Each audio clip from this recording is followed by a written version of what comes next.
Hello everyone, welcome to What If Issei Was Abandoned by the Girls and Gets the New Harem Movie Special. Before we start, please go support DekuNight in the Black for writing that awesome fanfic. Now let's begin. This is the translated version I made. There will be some wrong he or she calling here because it's translated, so let me clear this. Issei is a male in this story. Prologue. We find ourselves in a cemetery where a young man with black hair stands in front of a tombstone, looking without saying anything for a while, until from a pocket dimension, he takes out a bottle of apple cider and starts talking.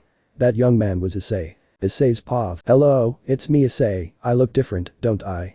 Ha, you're probably wondering why the change in look is a long story, he said with a forced smile. Well, I better start from the beginning. It all started a few months after your death. Things had more or less returned to normal. After a while I discovered a way to book Ddraig. Of course, that would mean stopping being a security, but I wanted it better for my partner, so I decided to free it. I also told Volley, who to my surprise accepted. I won't bore you with the details, I will just tell you that Ddraig and Albion were happy to be free. I have to say that each one said goodbye to his way. But before leaving, Ddraig gave me part of his power as an extra, and Albion did the same. I don't think I feel very stupid doing this. I know you won't answer me, that's obvious. I could also talk to Kiba, but he's busy, and I don't want to bother him with my problems that I'll tell you about below. After the bookstore in Ddraig, I went and told them. The leaders of course omitted some things. Their reaction was neither bad nor good, just like a poker face. They looked at me a little strange in reality. After that, things went wrong. The girls started to get very jealous, among other things. For example, there was a girl who was lost, and I helped them find their way to their destination. A few moments later, when I told Rias about the event, she started yelling at me that she might see him say no or something like that. Also, when a boy kicked them out, one glance or she started flirting with some of them. I approached her and gently grabbed her waist so that they would understand that she has a boyfriend. You know, I have marked my territory, defending what is mine. The point is that we started some fights and in the end they decided to leave me. That hurt me. My whole world fell apart. I couldn't live in the same house, so I decided to leave. I took my things and left. I also took Ascalon, the sword that Michael said. Since Zenovia doesn't use it, he left it filled with dust. Ha, now I'm starting to understand how careless they are. I went to an apartment and they wanted me there for a while. Then a phone call came. It was from Op Dragon Studios. They said they wanted to talk to Ravel Phoenix, but they couldn't reach her, so they decided to talk to me directly. It was to sign a sequel or the end of the Dragon Op program. I did what I had to do. I went and cancelled the program. It didn't matter what Sirzechs and anyone else said. After that, Ravel and Sirzechs asked me why I did it, and I told them that one reason why I didn't give them permission to make a program, also that I didn't receive any cent for the program, also that it was my representative's fault for not making it his duties. After that I left. In reality, I was tired of everything. I locked myself in my apartment for a while. I didn't want to see anyone or do anything. I had nothing to lose or nothing to fight about because I had easily found out that Rias had gotten a boyfriend just like him. The others. So many times I fought for them. How many sacrifices. How many times I was on the verge of death just for them, and in the end I was alone. You know, when you think you are alone in the darkness, a light always appears. That happened to me. When I was self-indulgent, I heard a voice that said, "What happened to you? It seems like you had better days, Hyodo Issei." When I tried to look for the voice, I saw a person, or rather a dragon, doing a lot I didn't see. Office. After explaining the current situation to her, she was disappointed, but not in the girls, but in me. According to her, I had faced many things that for some demons were impossible, and I was taking pleasure in people or people who abandoned him. So she said if I wanted to go train with her in a pocket dimension to improve my ability and my new powers, I had nothing to lose, so I decided to accept. Well, I won't tell you the details, but I can say that now I am a new Hyodo Issei, and I will not let the past hurt me again, although I must admit that I miss the girls, but I will move on. I just wanted to tell you this, although I'm sure you don't mind. By the way, Sona and Tsubaki are fine. That's why I've been there for you and for a better future. Rest in peace, my friend. End of Issei's POV. After that, he drinks half of the bottle and throws the other half on the tombstone. Issei. Goodbye, my friend, you will surely be in a better place, he said while the tombstone said. Saji Genshuru. Partner, friend, boyfriend, hero. Chapter 1. After a week, Issei had to return to high school to finish his third year and go to university. When he returned to high school, many girls looked at him very astonished, something that made him a little uncomfortable. Why, it was always awkward, because it was good to be a pervert, but then he realized that they were first-year girls and that they didn't know him, or at least his past. Furthermore, if it had been the same as before, I would have taken advantage of the opportunity, but it will no longer be the same as before. Then he arrived at the room. He realized that the church trio was not with him. That made him happy, but he noticed Ika Kiryu, who was in the room, but he didn't care much at that moment. Later during the break, she had approached. Kiryu. Hello Hyodo, so long, he said it would be. Issei, what's wrong with him? I never saw it, let alone him talking like that. Hello Kiryu, what do you need? He said politely. Kiryu? Can we talk in private, please? Issei just nodded and they went to the terrace. There Kiryu asked Issei some questions, for example. What's wrong with Asia and the other girls, and why aren't they together anymore, and why the change in look? Issei told her everything about their relationship, how they broke up and that they had another boy, etc. An. Kiryu knowing about the supernatural why Asia and the others told him. Kiryu. I see, so you no longer have any relationship with the girls from the occult club, right? Issei. No, they left me, so now I'm free for the moment, although I would like to get away from a relationship for the moment, he said seriously. Kiryu. I understand, he said with a serious look. Issei. Well, if that's all, I'm leaving, we'll see you, he said to leave. After Issei left, Kiryu stayed there and a smile formed on his face as he licked his lips as he said. Kiryu. Issei, for now you are free, but soon you will be mine, he said with a blush and a smile. After that the day passed normally, but Issei noticed that Irina wanted to talk to him, but he was just escaping from the place before you were called, and just when he was about to reach the exit, he collided with someone, just one of the people he didn't want to see. The president of the occult club, Asia Argento. Asia. I am sorry, don't I, Issei-san? Issei. Hello Asia, long time no see, he said a little discouraged. Asia. You look good, he said, looking at him from head to toe. Issei. Yes, I guess. After an awkward silence, Issei spoke. Issei. Well, we see you, I guess, he said to leave, but Asia spoke. Asia. Wait, since you have nothing to do, it seems you can help me a little, he said. It would be. Issei. And since you know that I have nothing to do, after all we don't live together, he said coldly. Asia. Well, I'm sorry, but can you help me please, she said pleadingly. Issei. Sigh, it's okay, he said tiredly. Asia. Thank you, he said with a smile. After that Asia and Issei went to the club. When they arrived they started to put away some papers and clean a little. While they were doing that Asia started talking. Asia. Is the rumor I heard true? She said while cleaning a table. Issei. What rumor? He said while arranging a box. Asia. That you will leave the DXD group. Issei. I don't know where that rumor came from, but I won't leave the DXD group. Asia smiled when she heard that, but Issei spoke again. Issei. But I will leave the Gremory group even if Rias doesn't like it. Asia was shocked by what she said, but she came to her senses and asked him. Asia. But why, if we are a happy family? Issei. Ha, happy family, yes of course, remember that I don't live with you anymore, you decided to leave me aside with a broken heart, or am I wrong? Asia. But it was your fault, for being a womanizer, not of us who gave your love that you never understood, she said angrily. Issei. Ha ha, seriously you never understood me, no you weren't the only one who never really understood me, well I'll tell you something she said while looking into her eyes. Asia.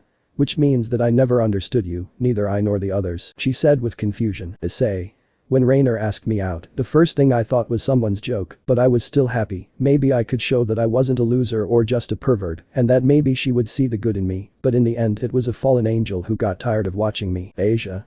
I don't understand, what does it have to do with me and the others, so that we don't understand you? Issei. When Rias killed her, he not only killed a fallen angel, but also killed my first woman that I loved, although I liked Rias, Rainer was the first date, the first girlfriend I had, and she was also the first love of my life. Asia, upon hearing that, was speechless, but she was not the only one behind the door, there were Irina, Roswis and Zenobia, who was just going to ask the other two for something, Asia, and they heard the conversation. Issei. Before the fight against Sirzechs, I was never able to take the next step, I lacked the strength and confidence because I knew that Rias was my king and I was just a pawn, plus Rainer was still in my heart, only after my fight with Rias they tried to help me. After that I didn't see that they would try to do something to improve our relationship, and that was said after the sealing of the Trihexa, he said seriously. Asia. I never knew you were so hurt, she said sadly. Issei. That doesn't matter anymore, you continue with your life and I will continue with mine, so I hope that the boy who took my place knows how to value you. I, just like I loved everyone more than anything in the world, we see it Argento-san, he said to disappear in a magic circle. Asia, upon hearing that he called her by her last name, started to cry because it means that maybe she lost him forever. Just at that moment, she entered the girls who were also looking like she wanted to cry. Episode 2. In the park right between the trees, Issei had appeared and left in the same place where it all started, the park where Rainer had killed him. After that she went to a bench near the fountain and to rest. Office. Wow, you look charming. Issei. Yes, a difficult day office when you showed up. Office. Now, Issei. Sigh, sometimes I forgot that you are the dragon of infinity. Office. Thank you. Issei. Why? Office. For forgetting that I am a dragon god. Issei. Millimeters. Office. Why that face of a hunter and happiness? Issei. Well, it's a long story. Office. I have time. Issei. Smiles, well you'll see. In the occult club, Asia, Zenobia, Roswis and Irina were talking about what they should do now because of what they heard from Issei. Asia. What should we do now? He said sadly. Irina. Maybe ask him for a chance. Zenobia. Maybe give him our virginity, maybe that will show him how much we appreciate him. He said he will decide. Roswis. Wait a moment, remember that you each have a boyfriend and she can't turn her back on him just like that, she said, annoyed. The trio from the church remained silent because of what Roswis said. Why was she right? They each had a boyfriend and their relationship was going well, or so they made the others believe. Asia. Then we have to inform Rias and Keko about what Issei said. Roswis. No, this is a personal matter for Issei and Rias, just like Keko, as Issei said, he will talk about leaving the Gremory family but not DXD, so it is not our duty to interfere in that matter. He said to stand up. Zenobia. Where are you going? Roswis. I have a personal matter to attend to in the management. She said to leave the room. Zenobia. I'll accompany you. She also said to stand up and go with Roswis. Asia and Irina stayed there while they finished their tea and thought what they should do now, because even though she said she had a boyfriend, the truth was that each of them had been tricked, so she didn't have a boyfriend, but none of them knew it and they thought it would be a small advantage to try to get Issei back and be the first woman. So that Asia and Irina understand their boyfriend abandoned and deceived them and tries to get Issei back. Of course it is not easy, plus she wants to be the first woman, why the first place was Rias, so there is a free position, but they try it if the others find out. Now let's go back to the story. Asia. Irina, how is your boyfriend and how is his relationship? She said calmly. Irina. Pretty good actually, she said with a smile. Michael Sama, forgive me for lying like that. Asia. I see he's hiding something from me, but it doesn't matter, I'm not going to lose this time, and it doesn't matter if it's Rias or Keko, I'll be next to Issei where I should never have gone. Well, with Roswis and Zenobia. Zenobia. Ross, can we talk in private? Roswis. Yes of course, where? Zenobia. In the student council. Roswis. I agree, let's go. After that Zenobia and Roswis went to the student council. Zenobia spoke. Zenobia. I'll be clear, I want you to tell me the truth, do you still love Issei? Roswis. What do you mean? She said confused. Zenobia.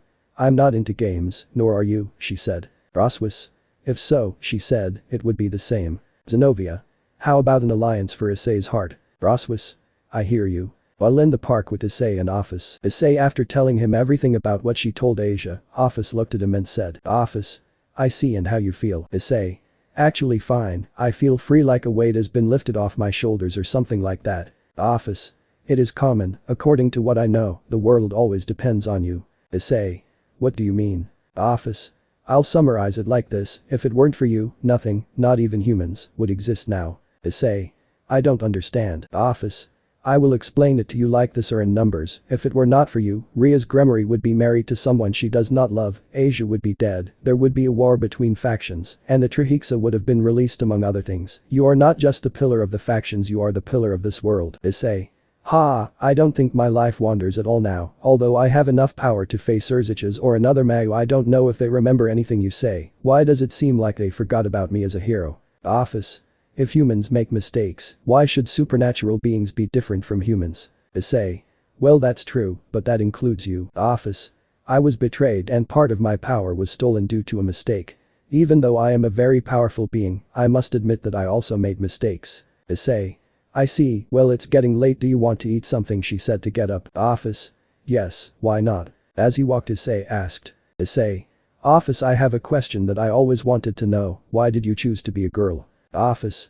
Well, it's a long story, she said while smiling. Chapter 3. A few days after Issei will talk to Asia, she is trying to get to him, something that made him quite uncomfortable at first because she was her ex, and for her to suddenly come to him as if nothing was wrong was uncomfortable. Irina had also appeared suddenly, and sometimes she did it when she was with Asia, something that bothered her, but she pretended it very well, but since he was a dragon, she felt some hostility coming from Asia and Irina, but for her safety, she didn't say anything. When he was alone, Irina had approached him to tell him that she had broken up with her boyfriend and that she wanted to get back with him, something that Issei did not accept, why they had left him for someone else, because according to her and the other girls, he did not appreciate her as much. Enough, and now that she is alone she looks for him. That made him angry, but he stayed calm and said that he will not go back to her or be with anyone for the moment. He is alone, she looked at him and said that she didn't care how long it took, that he was going to fall in love with her again. And she left to disappear, but not before telling her not to tell the girls about her breakup with her boyfriend, she didn't want to worry them. With Asia, deja vu happened, the same thing that Irina said, she said, and after that the call started, and when she thought that things couldn't be worse, a few days later the student council called her after class, something that she didn't understand. What was if complain? Issei. Why did Zenobia call me? He said wonderingly as he reached her destination, the student council room. When he arrived there were Zenobia and Ross was sitting looking at him until Zenobia spoke. Zenobia. Please take a seat, she said, offering a free chair. After Issei sat down he asked. Issei. Why did they call me? He said seriously. Ross was. Well, you see, we heard what you said to Asia the other day, she said in a half-muted voice. Issei. I see and. Ross was. We want to know the whole story. Issei. If you heard what I told you, Asia, then I have nothing more to tell you, he said and then stood up. Zenobia. What we want to know is if you really love them. Issei. Sighed Quartus and you and Professor Roswas never understood what love was, but he didn't blame them. Roswas and Zenobia were hurt that he called her by her last name or title, and not by her first name like before, but she continued talking. Issei. I was perverted, it's true, I admit it, but I never looked at a woman as a piece of meat or a pair of breasts with legs, I always looked beyond strong, intelligent and beautiful girls, something that I would never achieve even in my dreams. Roswas and Zenobia had blushed at what Issei said, he had never thought that he thought that way about them, but he continued talking. Issei. But like a dream, everything had to end at some point. Zenobia. What do you mean? Issei. That you doubted me and I didn't blame them at all or at least you, I know that you were raised in the church only to fight and you don't understand the love of a couple very well and you think that having a strong child is your mission will be destined, that's why you doubted a little about love because you don't know it completely. Well Roswa-sensei is afraid of being hurt and also doubtful, that's why our relationship ended because of her doubt she said to head towards the door. Roswas. We still have a chance to get you back he said with a half-broken voice. Issei stood in front of the door with his back facing the exit while he thought about an answer, while Roswas and Zenobia were hopeful for the answer. Issei. Sighed even though it hurts I still have feelings for you, but I need time, why did you open a wound that I thought was closed he said sadly. Zenobia. Issei, I will do my best to get you back, no matter what I have to do for that she said, she will decide. Roswas. I also promise to be by your side again she said just as determined. Issei after that left the classroom and while she was leaving school, she received a message from Asia and Irina that said and had images. Asia. Your bunny wants a walk. Irina. You like what you see everything for you. Issei. I think they spent too much time with Rias and Akeno she said while she had a blush. After that she went to the store to buy some sweets and something for dinner that night, then while walking through the park, she received a new message from Asia and Irina. Asia. I feel alone why don't you answer me? Irina. Your little angel is sad so talk to him. Issei. Shit, I'm a little worried if he answers or not she said while she wiped her nose a little because of the blood. While she was walking by she saw a girl crying on a bench and when she got closer she saw that she was the person she thought she would never see cry and when she got closer she asked her so as not to make a mistake. Issei. Kaneko is that you? She said as he approached. Kaneko. Senpai. She said as she looked at the person in front of her. When he saw Issei she didn't recognize him instantly, but when he felt her presence and her smell he realized it was Issei-senpai, so she went and hugged him and started crying again while she said, Kaneko. Issei-senpai she shouted as she cried harder. Issei didn't understand what had happened to Kaneko to make her get like this, but he couldn't leave her in that state, much less almost at night, so he saw that there was no one, and he transported himself to his apartment with Kaneko and asked her what happened to her as calmly as possible. Over there. Chapter 4. After Issei had arrived at his apartment with Kaneko he took her to a sofa where they sat until she calmed down. After an hour Issei and Kaneko had fallen asleep, Issei had woken up and saw that Kaneko was on top of him, so he decided he tried to get up, but she had him grabbed tightly, and her Nico form was exposed, which made her look very cute and adorable. Something that made Issei happy, but he couldn't stay like that no matter how tempted he was. After freeing herself from Kaneko's grasp, she went to prepare dinner.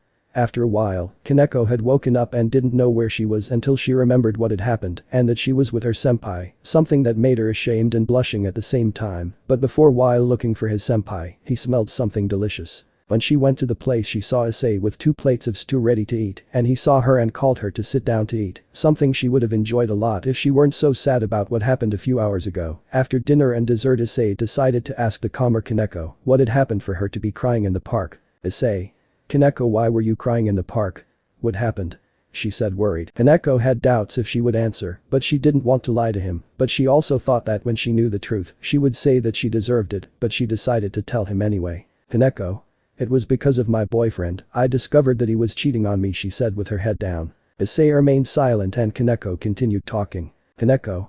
2 weeks ago I was contacted by a girl who claimed to be Sakin's girlfriend and told me to stop sending messages. At first I thought it was a lie, but I remembered that he was half distant from me and made an excuse when I asked him if he wanted to go out. At that moment, I didn't pay attention to the exams we both had and decided to forget about it. For the moment, until. Issei. Until what? Keko. Until I received another call but from another girl who wanted to see me and had something to tell me about Sakin, she said in frustration. Issei. I guess it was true, he said seriously. Keko. Yes, when I found her there was another woman with her, we decided to talk and I discovered that the bastard was not only cheating on her with me, but that he was playing with 4 girls at the same time. When I heard that, a lot of emotions came to me, pain, anger, sadness, etc. Issei. And what did they do? Keko. The rest of the girls, contacted the girl who called me the first time and explained the whole thing to her and the plan we had to catch Sakin in the act, she said sadly. Flashback. Keko was in a place far from the city of Ku where she was waiting for Sakin and he had arrived, but with a bottle of cider. The reason was easy. Keko told him that she was ready to give him her virginity, something that was a lie, but she said it so that something would fall. What function? Sakin. Keko, my love, ready for the party, he said with a smile. Keko. Before we start, I want you to answer me something, he said it would be. Sakin. Whatever you want, my love, he said, trust me. Keko. Can you explain this to me, he said, tossing a brown envelope. When Sakin opened it he turned pale. There were photos of him and his other girlfriends, kissing and touching each other. He saw Keko and said, Sakin. Who showed you those photos? He said, angry and nervous. Keko. I took it myself and sent it to the other girl, she said it would be. Sakin. What did you do? What, he said angrily. Keko. How could you do this to me? I left the first man I truly loved for thinking that you were in a higher place, and in the end you just used me as a toy, right? She said angrily, trying not to cry. Sakin.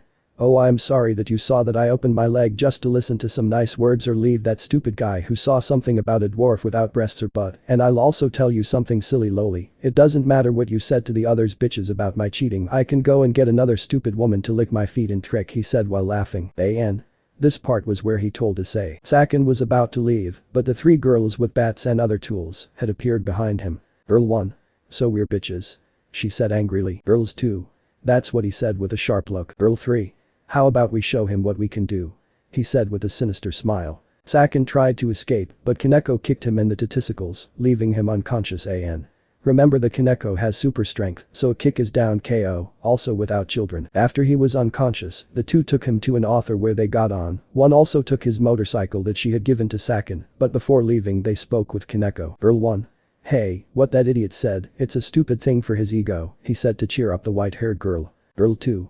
Yes, you are very pretty as you are, I'm sure there will be another boy who would love you as you are, she said with a small smile. Keko. There was someone but I abandoned him for him, and now I'm alone because I'm stupid, she said it would be. Girl 3. Don't say that, you're not stupid, you made a mistake, it's normal, besides, you loved that boy, right, he said, it would be. Keko. Yes. Girl 3. Did he love you? Keko. Yes. Girl 3.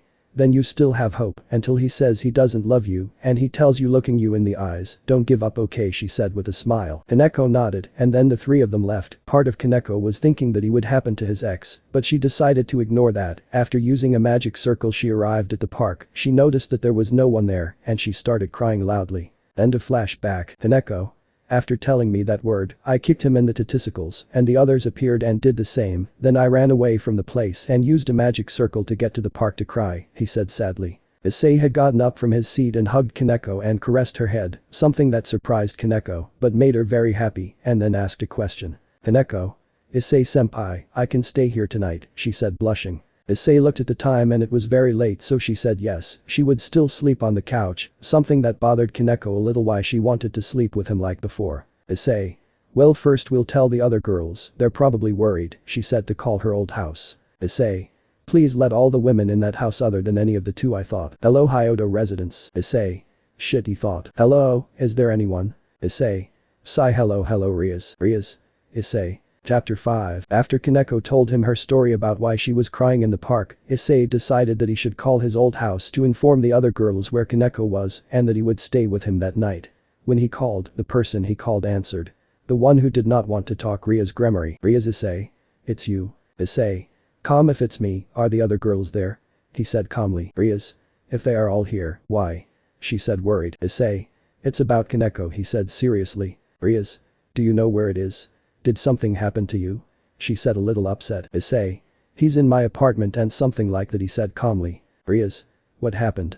And wait, since when do you have an apartment? Issei. You'll have to talk to her about that tomorrow, and for a few months now you've been very distracted, Gremory, he said seriously. Rias felt a small prick in her heart when he told her his last name, but he didn't give it any importance and tried to continue asking. Rias. Issei, I am your mistress, that's why I want you to respect me and answer me what happened to Keko. Issei.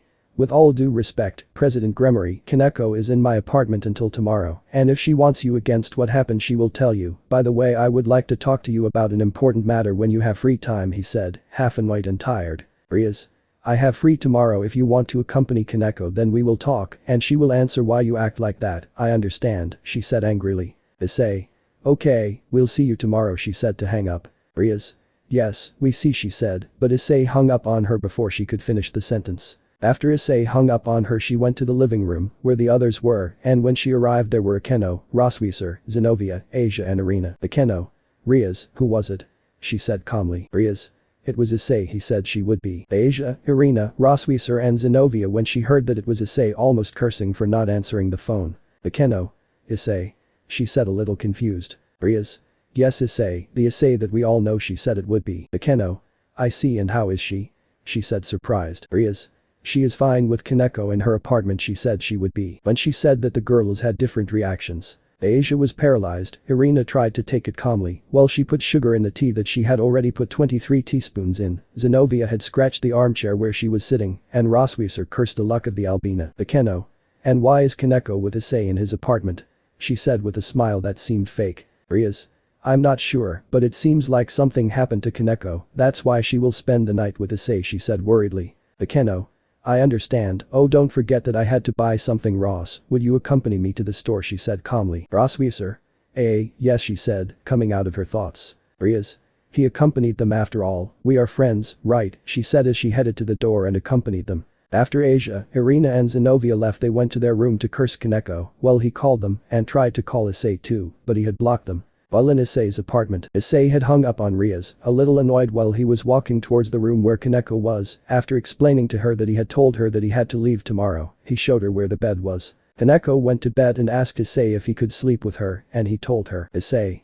Keko, you are my ex, I'll help you because she's in a difficult situation, millimeters delicate, but nothing has changed, so until tomorrow. By the way, you can use one of my t-shirts as pajamas, she said to close the door. Keko. Senpai, I know you are very hurt now and it's all because of me, but I won't give up, not yet, he thought while he undressed and put on Issei's t-shirt. After that he lay down on the bed and felt a familiar aroma. Keko. It has the smell of Issei senpai, she said with a smile as she fell asleep with a smile. While with Rias, Akeno and Rosweiser, these three were in a park, or rather Rias and Akeno were in front of Rosweiser to ask him certain questions. Rias. Well Ross, tell me what's happening, he said it would be. Rosweiser.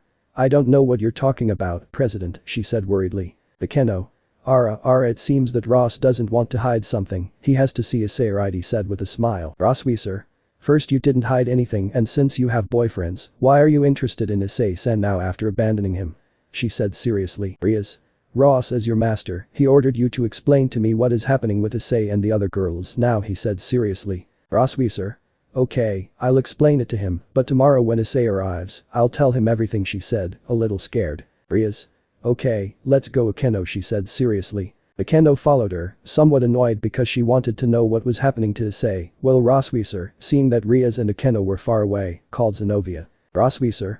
Zenobia, we have a problem, she said worriedly. Well, with Issei. Issei was lying on her couch and was about to sleep until she felt a bad feeling. Issei. Damn, why do I have a bad feeling, he said to himself. Just then his cell phone rang. Issei. Damn, one can't sleep, he said to see the phone, an unknown number. Issei.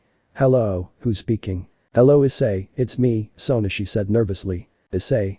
It's been a long time since you got my number. Sona. I asked Kiba to do a lot, but it doesn't matter millimeters. I was wondering if you would be free tomorrow. Issei. Yes, tomorrow afternoon. Sona. Could you go out with me and Tsubaki to talk tomorrow, if you can, of course. Issei. Yes, of course, he said calmly. Sona. Great, I say, well at 2 p.m. in the park next to the fountain, okay, she said happily. Issei. Of course, no problem, he said calmly and a little confused. Sona. Fine, until tomorrow, he said to hang up. Issei. See you tomorrow, she said to end the call. Issei. Well, tomorrow will be a crazy day, he said, and then went to sleep. Chapter 6. The next morning Issei had prepared a breakfast for two for him and Keko, some toast and some eggs for Keko, while for Issei a strainer and some toast. While they were getting ready, Keko asked Issei. Keko? Issei-senpai, I heard that I would go talk to Rias-senpai when we go home, she said while eating her breakfast. Issei. Her house stopped being my house a long time ago, and if I have to talk to her about a delicate matter, he said seriously. Keko. What matter? She said curiously. Issei. You will know when we are there, he said calmly. After that they finished breakfast and went to the Hyodo residence where Rias and the other girls were waiting for Keko and Issei. Keno. Issei, you really came with Kaneko-chan, that makes me a little jealous, he said with a flirtatious smile. Issei. Himejima, I'm not stopping the game, where is Rias, he said cold and serious. When Issei called her by her last name instead of her first name Akeno, she was shocked for a moment, but she quickly composed herself and said. Akeno. They are in the room, she said calmly and a little confused. Issei and Keko went to the room, and there were all the girls from Ria's entourage, except for Akeno who was behind him. There was also Irina and Kuroka, who thought it was strange that Kuroka was there, but he assumed it was because of Keko, so he decided to ignore their presence and get to the point. Rias. Keko, I'm glad you're okay, we were looking for you everywhere yesterday, what happened for you to disappear like that, she said worriedly. Issei. If you're worried that you didn't look for her in the park or call her on the phone, even though you could also use the Tower Piece location to find her, but of course those are my thoughts, not yours, I thought while watching the scene. After that Keko decided against what happened with her ex-boyfriend and why she had with Issei last night. After finishing, Kuroka hugged Keko, and they understood why she was with Issei, and they put aside their jealousy. Then Issei spoke. Issei. Yes, very nice, now Rias, we have to talk in private, she said with crossed arms. Rias. Issei doesn't see that Keko is wrong, she said she would be. Issei. Yes, that's sad, now are you going to listen to me or do I have to say it here in front of everyone, he said seriously and angry. Rias. Issei, you are being very disrespectful lately and I want to know why, she said angrily. Issei. I would like to talk about it in private, he said seriously and annoyed. Rias. If you want to tell me something, let it be here now, she said, annoyed. Issei. Well, if you insist, I resign from the Gremory clan, which means I will stop being your pawn, he said seriously. Rias and the girls were in shock even though some of them knew that Issei was going to resign from Ria's entourage, they did not expect it to be so quick or direct. Rias. What, but why? She said shouting. Issei. I would like to explain to you, but it would be very annoying to explain to my ex-girlfriends things that some of them know are not true. Argento, Shido, Korda and Rosweiser, she said sarcastically. Rias, Akeno, Keko and Kuroka looking at the forementioned with surprise and a little anger, but Issei spoke again. Issei. But since I have an appointment I won't do it, so I made some recordings for everyone, so Rias has a week to give me my notebook or I will get it another way. Now goodbye, he said seriously to give her the DVD recordings and leave the place, but Rias stopped him. Rias. Wait, I have a week, you can't leave just like that, I'm your mistress, and also who do you have a date with, she said annoyed. Issei. What you heard, of course I can, and you don't care, idiot, bye, he said to use a magic circle and disappear. Rias was red-faced and Piger screamed, almost breaking the windows of the house. A few hours later, Issei was in a black suit and pants of the same color and a white shirt waiting in the park for his date, until someone spoke. Sona. Issei was sorry, they arrived a little late, she said sadly. Issei saw her and was surprised by how beautiful she and Tsubaki looked. Tsubaki. If we don't go out much, she said embarrassed. Issei. Both of them are beautiful, she said with a smile. That comment made the two girls blush and made her heart beat hard. Issei. Let's go, okay, she said with a smile. Sona and Tsubaki. Yes, they said in unison. While this was happening in the distance, Rias and the other girls were watching the scene with great anger while he was hiding and decided to follow them. While in the office building, he watched this with a bag of cheese Cheetos. Office. This will be fun, how delicious, she said with a smile, and while she ate a Cheeto. Chapter 7. Issei, Sona and Tsubaki were taking a walk and they went almost everywhere, to a place to eat, to the movies, then to the games where Issei won them some animal keychains, one a kitten and one a fox, something the girls liked. Head enchanted. While in the distance Rias, Akeno, Asia, Keko, Zenobia, Irina, Roswius and Kuroka watching the scene with jealousy but couldn't do anything, plus some people passing by looked at them strangely because they were all hiding and wearing suits. Strange, like detective caps, glasses with a mustache, a Mexican wrestler mask, etc. I leave it to your imagination what outfits the girls wear. Many decided to ignore them and continued with their routine. Issei, Sona and Tsubaki had noticed from the beginning, but they didn't care and headed to the park. Then Tsubaki told Sona. Tsubaki. President, here we separate, she said to stop. Sona. I understand, Issei, let's run, she said to start running, and Issei followed her. Rias and the girl saw that and understood that he had discovered them, then chasing them, but they crashed into an invisible wall. Rias. But what she said but was interrupted. Tsubaki. I'm sorry but my king is on a date, so don't interrupt her. Rias Gremory, she said it would be on the other side of the wall. Rias. Issei is my pawn, you can't just steal it from me, she said annoyed. Tsubaki. Affirmative. Hyodo Issei is his pawn as I am the queen of Sona Citri, but after that the personal matters that we do in our private life is our problem, so if Hyodo Issei wants to go out with Rei, it is not his business. Rias Gremory, he said it would be. Rias was angry and then she said, Rias. But it's not your business what I do with my pawn or what your king does, right? She said, thinking that he had won her over with his logic. Tsubaki. True, what my king does is not my problem, but she is my friend, so I will help her in whatever way I can, that includes gaining a little time, she said with a smile. Rias was about to use a destruction attack, but Tsubaki warned her that it was a mirror wall. If she attacks her attack it would be returned, so Rias stopped the magic attack, then Arena and Zenobia took out their holy swords to destroy the wall that was very resistant. While with Issei and Sona, who had gone very far from there, they arrived near a hill where there was a tree, they found a bench where they sat, and after an awkward silence Sona spoke. Sona. Issei, how did you feel when you died? She said depressed. Issei was surprised by the question, so he asked. Issei. Why do you ask that? He said seriously and confused. Sona. Saji died saving me and the others, she said seriously. Issei. I see, it's annoying I guess, he said seriously. Sona. I am the heir of the Citri clan, and because of something stupid I lost one of my servants, she said annoyed. Issei. What exactly happened, he said calmly. Sona.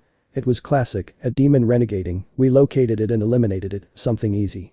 Suddenly we received a message from a family member that there was another demon renegading nearby, so we went there. When we arrived we saw the demon renegading, and we eliminated them with a little difficulty. When we were about to leave, a member of the former Chaos Brigade appears, activating a magic circle, he said with frustration. Issei. And what happened? He said seriously. Sona.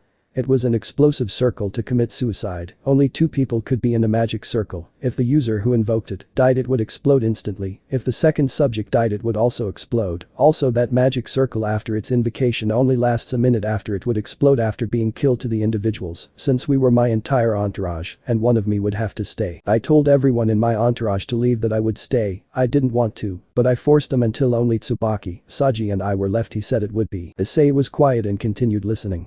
Sona. Before I could say anything, Saji absorbed my energy, leaving me unconscious thanks to Tsubaki. When I woke up I found out that Saji had been left in a magic circle that exploded, killing the subject and leaving him dying. His last words were that he loved me and is happy for me. I died for me then he died, he said sadly. Issei. And what does that have to do with that question? He said confused. Sona. I don't love Saji or I don't love him, that's why I want to know if when he died he can be at peace, knowing that maybe I didn't reciprocate his feelings, he said it would be. Issei. Let me tell you how I became Ria's pawn and how she killed the first woman I truly loved, she said looking at Sona. After that Issei told her the story of Rainer, how she killed him, and Rias relived him to what he felt when he killed Rainer and said his last words. Issei. I'm over it, but I'm still remembering her from time to time with Rias and the girls, but the point I want to get to is that, if Saji loves you, he was probably happy to tell you and he would like you to be happy and look for the right man. Of course I'm not very good at love as you may have, he said with a joking tone and a smile. Sona. Smiling, I see, thank you, and Issei asked me if he would be interested in going too, he said, until a magic circle appeared from the ground where Tsubaki and Serafal came out. Serafal.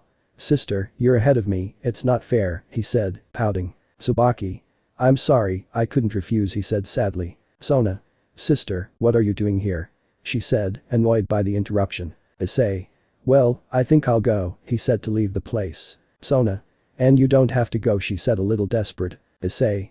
I still have things to do, that's why I'm leaving, and by the way, Sona, Tsubaki, come for a minute, she said so they could come closer. After that Issei gave them a kiss near the lips, something that made both girls blush and made Serafal very jealous. After that she left with a magic circle. Sona was upset with her sister because she wanted to spend the night with Issei and tell him that she is Vritra's new wielder and ask him for advice. Then Vritra spoke. Vritra. Wow, my carrier and her sister is hot with the Execuute millimeters, what a novelty, he said. We took out. Sona. Shut up, she said a little upset, but thanks to Issei she can move on. While Serafal was happy with her sister, she was also upset with her and was not going to lose, she was going to be with Issei. While with Issei, she had met office in front of the supermarket and decided to buy a meal for 2 people. While Rias and the others decided to return home, why just when he had destroyed the mirror wall, Serafal Leviathan had appeared and asked him for an explanation. After that, he ordered them to retreat to his house, and since he could not disobey Amayu, they left complaining. But they all decided that they will look for Issei again. Chapter 8. Issei had gotten out of bed to brush his teeth and then get ready to go to Cow High School. After a quick sleep he headed to the high school. It would have been 3 days after the date with Sona and the decision to leave the Gremory clan that he told Rias. Since that day he has tried to get hold of Issei to convince him to stay in the Gremory clan. Luckily for Issei they did not go to his apartment for the least even. After a while Issei arrived at Cow High School, which was closed with a sign that said bathroom cleaning and remodeling. High school closed for the entire week. Call the number address. Issei. Great, I liked it, I forgot my phone, he said annoyed. After that Issei was heading towards his house. On the way he met Grafia and Venelana, who were heading towards the Gremory house, and Issei called them. Issei. Grafia, Venelana, what are you doing here? She said with a smile. Venelana. Hello Issei, how are you? Rias called us for a reason I don't know and we were just going to your house, she said with a smile. Issei. I understand but I don't live there now, he said seriously. Grafia and Venelana were surprised, and before he could ask what he meant, Issei told them to follow him. After a few minutes they arrived at Issei's apartment, where she asked him to come in and make themselves comfortable while she prepares tea. Grafia and Venelana sat in an armchair, then accidentally turned on the television when they threw away the remote control, which was just playing a novel that they found interesting. 5 minutes later, Issei had returned with 3 teas and some cookies, while Grafia and Venelana were watching the novel with great attention. Issei. They are Friday, he said to be interrupted. Grafia and Venelana. They said so I wouldn't interrupt. Issei served them tea and cookies while he calmly drinks his tea and waits for the novel to finish, which he recognizes very well, because it is one that her mother watched until its completion. After Grafia and Venelana finished watching the novel, they realized that he had forgotten Issei, that he was sitting at a table playing with his phone. Issei.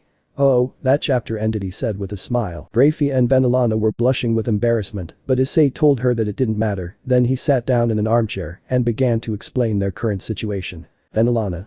I understand, so that you left my daughter's entourage and she also wants to change home, she said it would be. Issei. That's right, Keko knows where I live and soon Rias and other girls will surely come looking for me here, so it would be better for me to go live rather than go to a house if possible, he said seriously. Graphic. I have a question about how you are going to buy a house. Why, apparently, did you not receive any cent from the Dragon Op program? Rias said, confused. Issei. Easy, I talked to my parents and they put a sum of money in a personal account. Why did I win a lot of money in a raffle and they gave me some, he said seriously. Graphics. I understand. Issei. By the way, can you help me choose a place? After that, Grafia and Venelana agreed to help him, but it would be the next day because he had to go with Rias, so they thanked Issei for his hospitality and left for the house where Rias lived. The next day, Venelana went to see Issei to show him a house that was perfect for him, so she took him there, and the house was actually impressive. Then Issei asked him the price and it was incredibly cheap, and when he asked Venelana why this house was so cheap he said, Venelana. The seller said that the woman who lived here discovered that her husband was unfaithful to her with her friend, so she killed him, tortured her with Resignation until her head exploded, then she committed suicide while raping her husband's corpse. Something like that, he said calmly. Issei was mortified. Who monster kills with Resignation? Resignation is a joke, don't take it the wrong way. After that they did the paperwork and Issei had his new house and he told Office, so she knew where he was now. After settling in and making a lower floor for her personal use, she enjoyed the days she had free, reading manga, playing video games, training a little with the sword, etc. Until one night, someone knocked on her door and that was Venelana Gremory, who had some suitcases. Issei. Venelana, what are you doing here? She said, worried because it seemed like she was crying. Venelana. Issei, I know it's sudden, but can I stay with you for a while?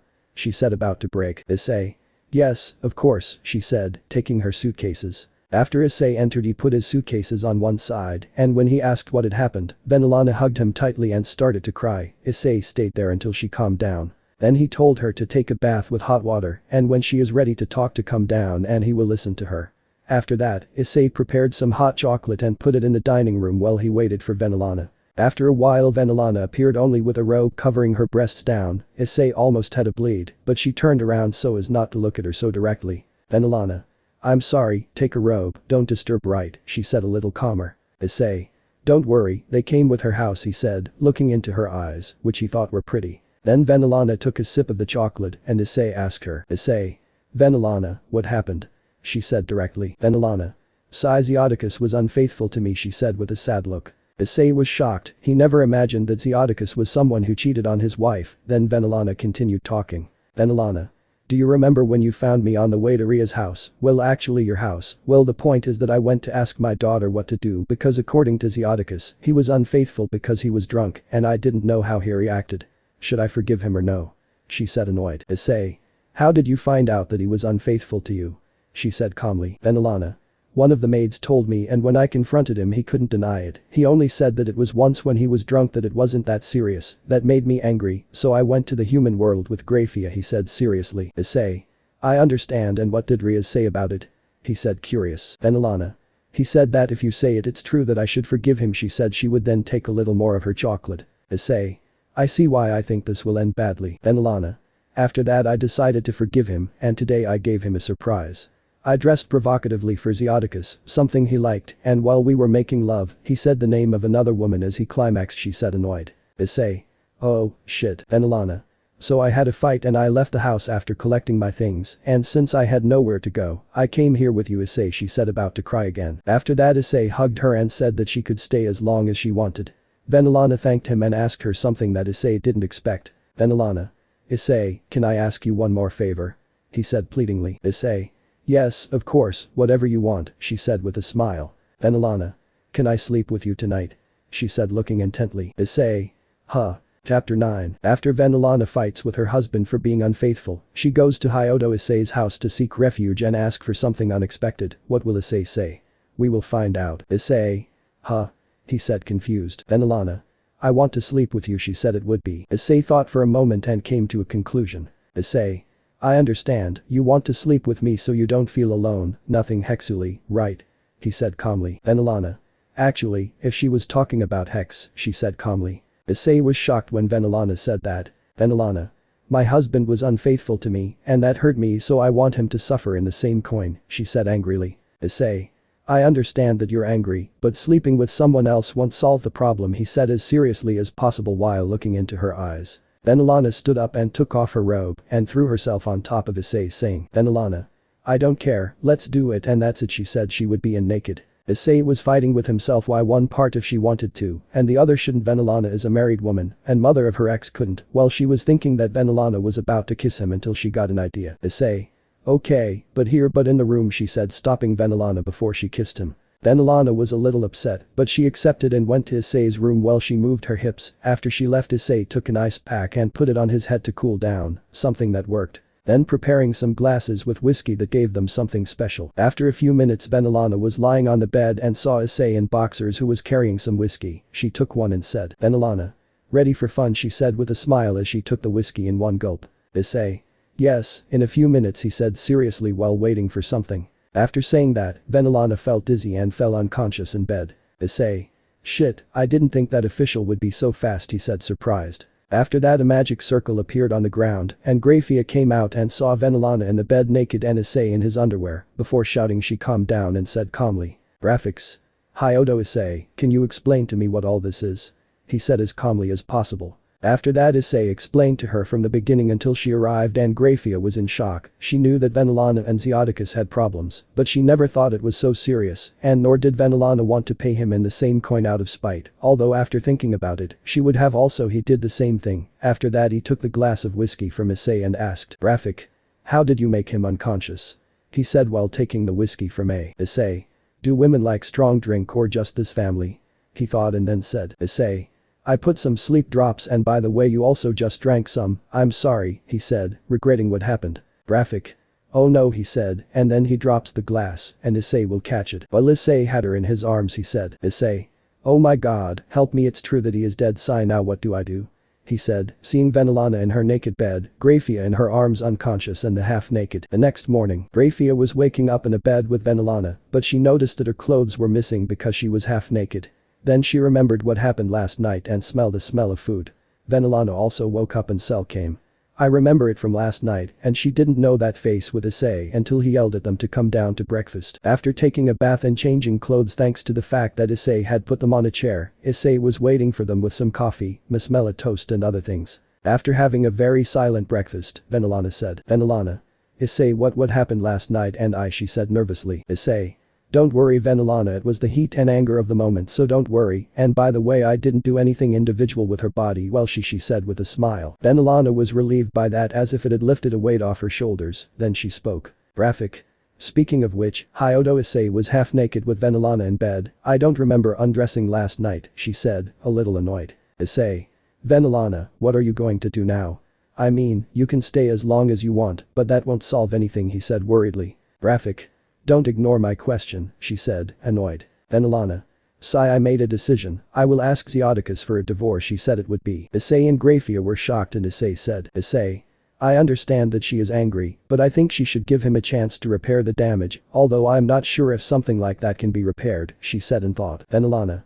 Our marriage has been bad for a while, and I can't entirely blame Zeodicus for that, because I'm also partly to blame, she said sadly, looking at her coffee. Graphia didn't say anything, and Issei understood her in part, then Venelana said. Venelana. Today I will go talk to Sirzechs and also with Rias about this, but first I have to return home. Graphia, will you accompany me? She said it would be. Graphia just nodded, then Issei said. Issei. Can I go with you? I have to talk to Sirzechs about a very important matter, he said seriously and with a smile. Graphia and Venelana looked at each other and said there was no problem. After a while Issei, Graphia and Venelana went to the underworld. Chapter 10. Issei, Venelana and Graphia had arrived after a few minutes at the Gremory mansion, and Graphia went with Venelana to look for her soon-to-be ex-husband, while Issei went to talk to Sirzechs in his office. When Issei arrived at Sirzechs' office door, he entered without warning and saw Sirzechs doing the delicious thing with a maid who was not Graphia. After a minute of glances between Issei and Sirzechs finished his work and the maid ran out half naked or almost naked. Sirzechs put on his pants and headed to his chair. Issei closed the door behind him and sat in front of Sirzechs while there was an indiscriminate silence in the room and no one made any noise until Issei spoke and said calmly. Issei. Since when? He said calmly. Sirzechs. Sigh, since 6 months ago, he said sadly. Issei took out a bottle of apple-flavored whiskey with 2 glasses and poured one for Sirzechs and one for him and then said. Issei. You know that I consider you an older brother and I am not a saint and I will not say anything either, but why? He said seriously while he drank the whiskey. Sirzechs drank his glass of whiskey and said. Sirzechs. Do you know how long Graphia and I have been married? He said seriously. Issei just stayed silent. Sirzechs. I have been married to Graphia almost since the end of the war, that is, several centuries, and I love her very much and was very jealous of whoever touches her or sees her naked, he said seriously. Issei got a little nervous because he saw Graphia naked and semi-naked twice, but Sirzechs continued talking. Sirzechs. But a long time ago I stopped feeling that feeling of love. Of course I'm not saying that he deserves what I'm doing to him. Sleeping with another woman was not my intention, it just happened, he said while pouring himself another shot of whiskey. Issei. How did it happen? He said confused. Sirzechs. Well, Graphia was taking a trip with Melikas, a maid was helping me with some papers when we finished. I was very tired and she started massaging my shoulders, so I got carried away with relaxation and when I realized I had slept with another woman who was not my wife, said depressed. Issei. Millimeters, I'm no one to talk for 2 reasons. I had a harem of girls that I loved that later left me for others and I never did it technically, he said sadly. Sirzechs. What a sad life, but getting back to the topic, after that I tried to forget it and continue with my married life as if nothing had happened, but when I was making the delicious one with Graphia it wasn't the same and in a while, I didn't feel that feeling of affection that it was before. That hex didn't help to repair that feeling either, so I started having affairs with some women, he said seriously. Issei. That maid was the same as the first time, he said curiously. Sirzechs. No, that's another one, he said calmly. Issei. I see, he said looking at the empty whiskey bottle. Sirzechs. Well, that matter has already been clarified. Why are you here, Issei, he said seriously. After Sirzechs said that, Issei told him about what happened with Rias and that he would continue in the DXD group. Sirzechs. I see, millimeters, I can't take your pawn piece from you, Issei. The only ones who can do that without pain are Rias or Ajuka, he said seriously. Issei. I see, how can I hire him, he said seriously. Sirzechs. At this moment he has some pending matters and I will call him when he is free so you can talk to him, he said calmly. Issei. I understand and I also want to ask you something else, he said seriously. Sirzechs. Tell me, he said with a smile. Issei. I want to form a team to hunt demons, denying that I am in Cow with your permission and Serafal, he said seriously. Sirzechs. How strange, I thought you were asking me for some chess pieces. He said confused. Issei. I don't want to make a small team and also for now I need a job and hunting demons. Renegading can be part of a business, plus I would still be under the leadership of the factions, as long as they pay me of course, said Siri. Sirzechs. I will talk to the other leaders about that, and by the way what we talk about is just among ourselves, okay, he said seriously. Issei. I understand, but you should be more careful and tell Grafia the truth at some point before it's too late, he said seriously to leave Sirzechs' office. After leaving Sirzechs' office, Issei walked through the hallways and heard Rias screaming at the top of her lungs and leaving a room to use a magic circle and disappear. Issei was grateful that he didn't see him and then headed towards the main entrance where Venelana was waiting for him with some suitcases. Issei. You already packed everything you need, he said calmly. Venelana. Yes, she said calmly. Issei. And Sirzechs, do you know that? He said seriously. Venelana. Zeoticus explained everything to him last night and Rias did a few minutes, even though he didn't take it very well, he said it would be. Issei. Yes, I saw it, he said sadly. After that Issei and Venelana went to Issei's house where there was a room available for Venelana that he had prepared in advance. 2 days later, Issei was washing the dishes while Venelana was taking a bath when the doorbell rang, and when she opened it, there was Grafia with some suitcases. Issei. Damn, what's wrong with this house, is it a hotel or is it on Travago, he thought annoyed. Grafia. I know it's sudden but can I stay at your house for a while? She said a little sentimentally broken. Issei. Go ahead and take a hot bath and then tell me, okay, he said calmly. Grafia. Thank you, he said entering the house. Issei. This will be fun, he said a little annoyed as he closed the door. While in the distance Ika had taken her bike and found Issei's house and said, Ika. Well, it's time to make my move to make you mine, my dear Issei, she said with a smile. Chapter 11. After Issei let Grafia in, he helped him with his suitcases and gave him the location of another bathroom to take a hot shower. Issei heard the doorbell again. Issei. Now who's coming? He said a little annoyed. After hearing the doorbell ring again, Issei opened the door and saw Ika Kiryu at his door. Ika. Hello Issei, how are you? She said with a smile. Issei. Ika, what are you doing here? This is not a good time for your predictions, he said seriously. Ika. Oh, why are you busy with a friend? She said mockingly. Before Issei could respond, Venelana appears behind her with only a towel, while Ika looked at her and smiled. Ika. Oh, it seems to interrupt something important, she said mockingly. Issei. It's not what it seems, and Venelana, please put something on, he said nervously. Venelana was about to leave until she caught her towel on a piece of furniture showing off her beautiful naked body, something that made Issei bleed from his nose and faint. Ika. No matter how many you change or what you look like, a man is a man, and nothing will change that, she said with a smile. After that they took Issei to his room and let him sleep, while Ika and Venelana were in the living room talking to Grafia, who had already explained what happened and had a girls' night in. Venelana. And tell me, Grafia, what exactly happened to Sirzechs? He said while drinking a bottle of vodka. Ika drank a 30% alcohol beer and Grafia drank a glass of whiskey. Graphic.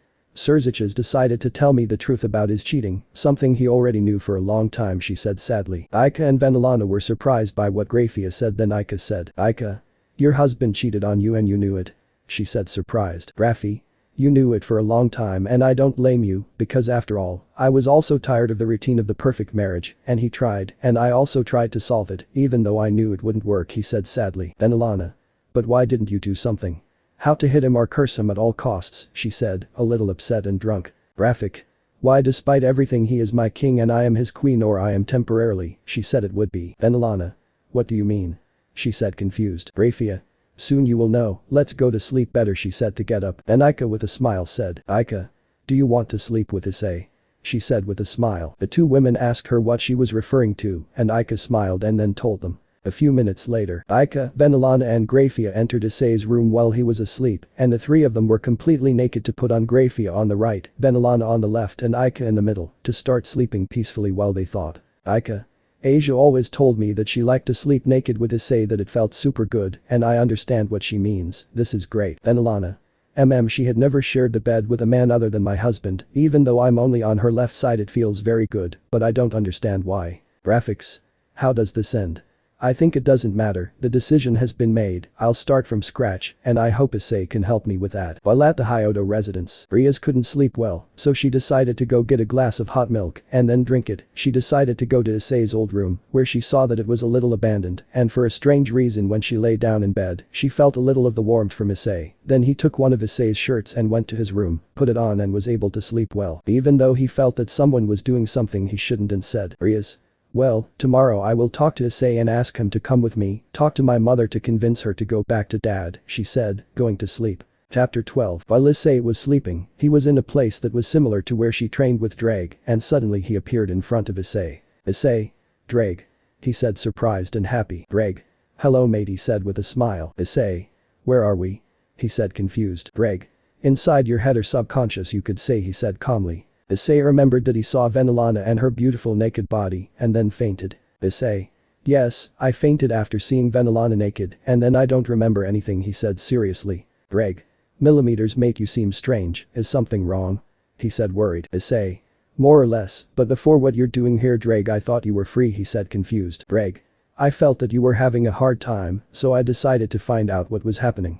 Remember that I was locked up in sacred Jerd for many centuries or millennia, so I am connected to my former bearers in a certain way," he said calmly. Issei. "I see," he said calmly. "Ddraig. Well now tell me what is happening to you. What is bothering you? Tell Uncle Ddraig, hahaha," he said jokingly. Issei. "First of all, you are not my uncle and secondly, jokes don't suit you," he said, looking at him with a smile. After that he started to tell her about the girls who are trying to get back with him, about Venelana and Grafia among other things that were happening. After that he said, "Ddraig. Mate, can I ask you a question?" he said seriously. Issei. "Yes of course." "Ddraig. What the fuck happened to you?" he said shouting. Issei. "What?" he said seriously. "Ddraig. Mate, you were a pervert who had a harem of women, most of them demons who slept naked with you every night, and now that they left you, you became a princess, and an older woman wants to give you her body, she doesn't want to hit him hard against the wall," he said annoyed. Issei. "It's not easy, it's because she's still married, and I would feel guilty if I did something like that to Sirzechs and Zeoticus," he said seriously. "Ddraig. Mate, first the simpleton and her father were unfaithful to her, why are you tired of eating the same thing every day? It's not your fault," he said seriously. Issei. "But they are my ex-mother-in-law and my ex-sister-in-law," he said seriously. "Ddraig. Mate, we are dragons, that doesn't really have to matter much to you," he said seriously. Issei remained silent and Ddraig continued talking. "Ddraig. Besides, those women abandoned you for other men to try to be happy, leaving you alone and sad, opening an old wound, don't you think that you deserve to be happy too?" he said seriously. Issei thought for a moment and didn't know how to answer why he was happy with the girls, but after his abandonment, he went to train to be stronger, and I kept going, but I hadn't done it yet, except for the date with Sona, maybe it was time. Issei. "I think you're right, I'll try it," he said with a smile. "Ddraig. You shouldn't try it, you should be happy, and by the way I have to tell you something about the dragon brand," he said seriously. Issei. "Dragon mark?" he said confused. Ddraig. "Yes, when you have sexual relations with a female you can mark them so that she is yours, and you do not betray yourself with other men," he said seriously. Issei. "Wait, I sleep with the naked girls and never mark them," he said seriously. Ddraig. "I said when you have sex, you never had sex with them, and now you are a dragon, you can mark any woman or man you want according to your choice," he said seriously. Issei. "Oh, yes," he said repressed. Ddraig. "By the way, since he has a part of my power, you can give your lovers or yourself even more power, you already know that," he said seriously. Issei. "Yes." Ddraig. "Well, I'm leaving, I have to go kick White," he said with a smile. Issei. "Good luck and thank you my friend," he said with a smile. After that Ddraig disappeared and Issei woke up in his bed, then he went to the bathroom to take a cold shower to wake up completely, then he dressed in casual clothes and went under the kitchen. When I went down to the kitchen, Venelana and Grafia were trying to cook, but they were fighting, while Ika looked at them. Issei. "Ika, what's happening?" he said seriously. Ika. "Oh Issei, let me explain. Venelana wanted to cook an extravagant meal, while Grafia a normal meal to surprise you, until they started fighting over the kitchen he said it would be." Issei. "I see," he said, until the two women got wet with milk from a carton that exploded. Venelana. "Look what you did Grafia," she said feeling sticky. Graphic. "It was her fault for not letting go of the cardboard," she said, annoyed. After that Issei told them to take a bath while cleaning the kitchen and making something to eat. The two embarrassed women go to the bathroom to wash and change, while Ika talks to Issei alone. Ika. "You are a lucky man Issei, two older women are interested in you," she said jokingly. Issei. "I'm not sure about that, and by the way I have to talk to you and them later about something important," he said seriously. After that he started making breakfast for 4 people with the help of Ika. He put it on the table. When they finished the doorbell rang, and Issei went to answer it and was surprised by who was at the door. Issei. "Rias, what are you doing here?" he said seriously. Rias. "You raced her with the pawn pieces and I wanted to talk to you about something," she said calmly. Issei. "It could be another time," she said, trying to close the door. Rias. "It will only be a minute," she said to enter the house. When he entered he saw Ika and, unfortunately, Venelana and Grafia came down with bathrobes and saw Rias and vice versa. Rias. "Issei, can you explain to me what is happening?" he said, raising his magical power. Issei.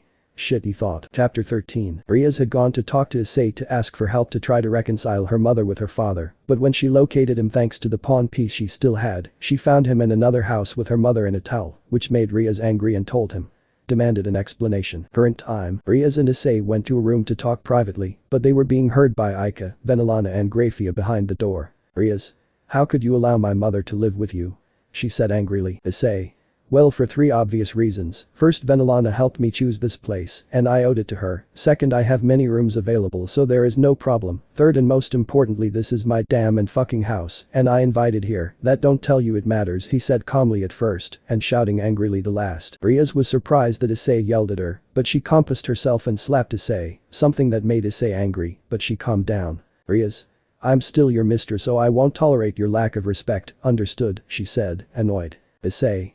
For now, but I'm not your toy anymore, he said seriously. After a minute of silence, Issei said. Issei. You are no longer the person that I loved for a long time, she said, looking sad. Rias. What does that mean? She said confused. Issei. Since you and Akeno went to university they have changed, and so have the other girls, but I also miss part of it, she said sadly and seriously. Rias.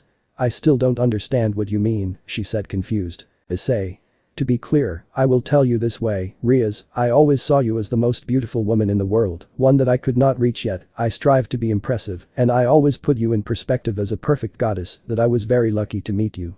I also met the other girls and people I respect the most who helped me to where I am today, he said seriously. Rias, Ika, Venelana and Grafia, who were the last 3, were listening behind the door, paying attention to Issei's words. Issei. I'm not perfect, I admit it, but neither are you, and girls also have their flaws, but you loved me anyway, and so did I, but changed and I did too, or at least a little, to the point I want to get to. It's just that you don't see what's happening, and I hope that idiot who you changed me with is better than me. Why would it be very sad to know that you changed someone who truly loved you for someone who uses you as a toy like you use me, he said sadly. Rias remained silent. Why in part she did not know what to say, why in part she knew that she had left Issei for another boy, why that boy showed them a way more handsome than Issei and more intelligent that fascinated her, and Akeno too. He did the same to her. Of course he didn't do it at the beginning, but after a few months when he decided to abandon Issei as a mini vacation, why Issei still loved them and would forgive them in the end, that was Ria's idea. Issei. Now that's clear, Rias Gremory, it's a shame for you to leave my house now, he said seriously. Rias, seeing that she was getting nowhere, decided to leave and met his mother, who said, Venelana. Soon you will lose him completely if not do something, she said it would be her. Well, he looked at her sadly. Rias did not understand her message well, and Issei decided to accompany her to the door, but before leaving Issei told her, Issei. Before you leave, I want to give you something from her, he said, taking her to the door and spanking her with a strong slap, then closing the door in her face. Issei. I always wanted to do that, she thought with a smile. While Rias was in shock and red like her hair, she didn't expect that slap, but in part she liked it a little. After Rias left Issei and the 3 women had breakfast quietly, and Issei had to tell them something important. Issei. Well, before we start I have to ask you a question, Venelana and you too, Grafia, he said seriously. Venelana and Grafia paid attention to what Issei was going to say. Issei. Are you sure you're not going to go back to your husband's? Shouldn't you try to give it another chance? Or fix things for your family? He said seriously. Venelana and Grafia were surprised by the questions, but they thought for a few minutes, and each one said, Venelana. I made my decision, and Zeoticus, the love also ended. I'm not sure when it was, she said sadly. Grafia. I'll do the same, and Milika will explain everything to him together, she said it would be. Venelana. Now, she asked, why don't you ask that question? She said confused. Issei thought about it for a moment and said seriously. Issei. Well, there are 2 reasons, but first I will tell you about my past, he said seriously. Issei told her everything about her past, including Rainer and the harm she did to him, also about how Asia and Irina were acting lately, just like the other girls. Ika, Venelana and Grafia were surprised and already understood why Issei had never taken a step further with the girls. He had a trauma that no one knew about, and that had complicated a relationship before. Apparently she had not disappeared yet. Issei. Well, now that you know that, I will tell you the 2 reasons. First, I spoke with Ddraig in my dream, and he told me that I can put my dragon mark, that is to say that I can choose my strands and mark them as mine, and they will be faithful only to me, he said seriously. The 3 women were surprised and Ika said, Ika. How exactly do you get the dragon mark? She said seriously and with a mischievous smile. Issei. That doesn't matter now, the point is that I decided to research my life, but with people I can trust with my heart, but there is a problem, he said seriously. Venelana. And which one is that? She said confused. Issei. That's the second reason, maybe I'll become a villain, he said seriously. Ika, Venelana and Grafia. What they said surprised. Chapter 14. Venelana, Grafia and Ika were surprised by what Issei said, but he quickly said, Issei. Wait before you ask why. I'm not saying that I'm going to become a madman with beams of power or a genocide or something like that, she said calmly. Venelana. Issei, can you explain please, she said a little confused. Issei. Yes of course, well as you know many consider me the pillar of fractions, he said a little nervously. Venelana and Grafia nodded, they know very well Issei's achievements, even though his methods of increasing his power are somewhat ridiculous, they gave results. Anyone who watched the anime or read the light novels will understand. Issei. I'm still a demon and dragon because of the Rias pawn pieces, so I'm technically sticking to the side of the demons, he said calmly. Graphic. Can you get to the point please, he said it would be. Issei. That's what I'm saying. If Rainer hadn't killed me and offered me to work with Azazel, I would have joined the fallen angels, he said seriously. Grafia and Venelana were surprised and shocked by what Issei said, but he spoke again. Issei. Of course if Rias had done the same I would have also joined the demons, I admit that he was very manipulable back then, he said with mockery towards himself. Grafia and Venelana had calmed down a little and let Issei continue talking. Issei. The point, when I stop being a pawn of Rias I will leave the demonic side and I will be free, but many people may see that as betrayal, depending on the message or information that is given to the media, he said seriously. Ika. To be more exact, since you won't be with the demons or some faction, they may consider you an enemy or the villain at some point, he said seriously. Issei. Exactly, but I don't know how to confuse Grafia and Venelana, I will never be on the side of the bad guys, he said nervously. Graphic. But I don't understand two things, why do you say according to the information given to the media, if Sirzechs knows exactly that he would never do anything against the factions, and also the other leaders also trust you like we do, she said confused. Ika. Surely Sirzechs would have a grudge against Issei because he slept with his sister, wife and mother, I don't really know the other leaders, so I don't know what to say about them, he said with a smile. Issei. I didn't sleep with Rias, Venelana, Grafia or some girls from my ex-harem, he said annoyed. Ika. What a virgin, she said disappointed. Issei. Hey, Rias and the others, I never did it because something always happened to interrupt the moment, in addition to my trauma with Rainer, he said annoyed. Ika. And what about Venelana and Grafia? Aren't they pretty enough for you, Dragocito? She said with a pitted smile. Issei. Of course not, they are beautiful, and if he hadn't been married I would have penetrated every hole of her beautiful body, both of them, he said annoyed. After saying that he had realized that he said it shouting in front of Venelana and Grafia, that he had gotten up and they quickly went to his room. Issei. Shit, he said depressed. Ika. Well, I'm going home, I'm going to look for my things, he said to get up and go to the door. Issei. Wait, how do you bring your things? He said seriously and confused. Ika. Easy. Venelana and Grafia agreed that I should live here, and by the way Venelana also told me that she had to put a part of Op-I Dragon's money in your personal account as compensation and make some purchases. We will see you later Dragocito, she said with a smile while he was leaving. Issei. I'll shit my life sigh, I guess I'll do the shopping for dinner tonight, he said to check what was needed. While Issei was doing that, Venelana was in her room looking at herself in the mirror very happy, the reason is why Issei called her beautiful. Since her husband had cheated on her, Venelana felt a little insecure about herself. After all those years, she thought she was not attractive, and because her husband cheated on her, she also tried to have sexual relations with her daughter's ex, and he had rejected her. She didn't make any movement, that made her think that no man was interested in her body anymore, but after hearing what Issei said about how beautiful she was and other indecent things that he would do to her, she lifted her spirits. Even though she felt a little sorry for her daughter, she decided to try her ex-fiance and show him what a real woman was. Grafia was almost the same, although she partly knew that it was because Issei is a dragon and his power attracted females. She also felt some affection for the former chestnut, but nothing romantic at first, but now that she is almost separated and seeing how handsome he is and that his words made her heart beat very fast, she is determined. Venelana and Grafia. Hyodo Issei, I will take your virginity, she said at the same time. Issei. Why do I feel a chill? She said with fear. Chapter 15. In a warehouse, a bat-shaped renegade demon was fighting against two-headed people. The bat launched a sonic attack to confuse its attackers, but they used a magical barrier that silenced the sound around them. The bat, after seeing that his attack did not work, tried to attack with its claws, but when he was a few centimeters away it was cut in two by one of the hooded men, killing him on the spot. The hooded man said calmly, calm down. Venelana, can you please destroy the remains of the demon by renouncing, he said calmly. Venelana.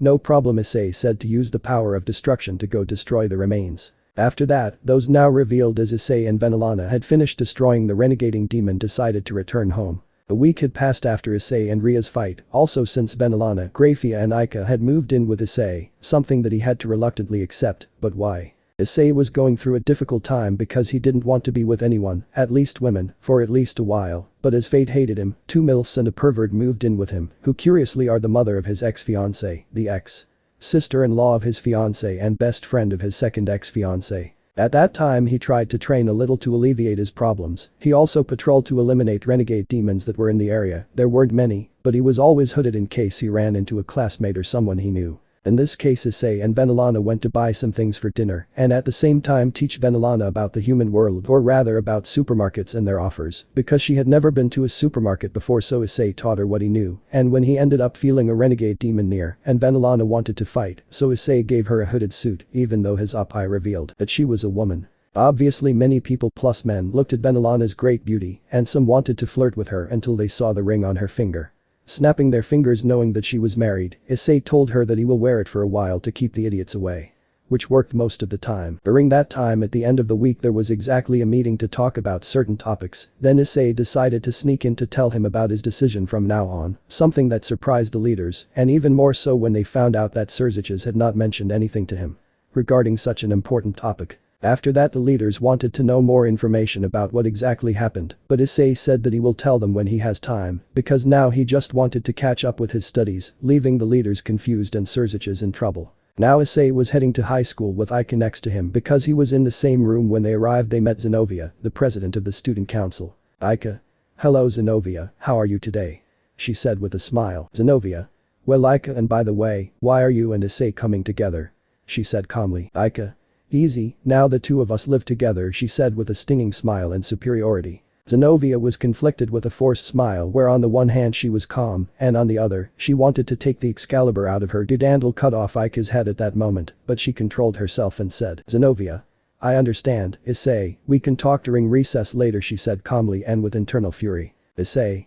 If I have time I will go, she said without much encouragement. After that Issei and Ika entered the building to go to the classroom, while Zenobia looked at Ika with a threatening look as she left. After that classes passed normally you could say, and when recess came Issei headed to the student council room. Why wouldn't Zenobia leave him alone if he wasn't going to talk to her? When Issei arrived she found Zenobia waiting for him with Roswis, Keko and Asia and the student council. Issei had a bad feeling, but they decided to move on. Issei.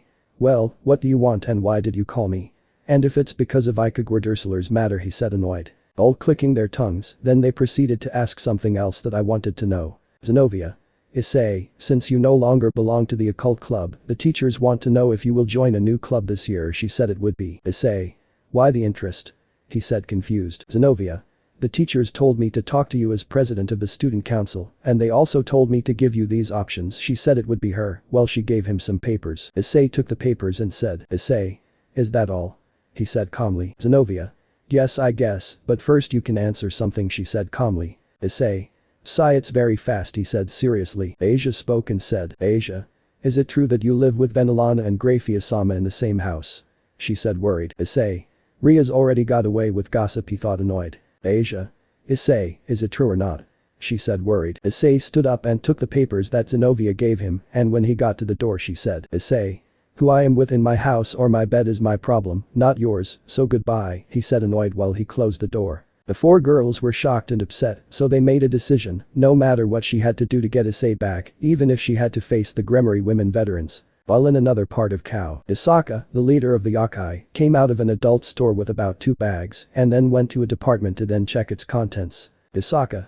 Whip yes, chewable underwear yes, flavored condom yes, masochistic clothing yes, other toys yes, well according to this magazine, and the things I know about Issei with this, I will get the former Sikuryuite, husband for me and father for Kunu, he said with a smile to check everything to visit Issei at his home in a few hours. Meanwhile Venelana and Grafia were also preparing something for Issei that would not escape her clutches, while Issei felt with everyone her sense of danger. Chapter 16. Issei had left Kao High School because she had finished classes and she had nothing better to do, so she decided to look at the papers that Zenobia gave her with some clubs she could join. Issei.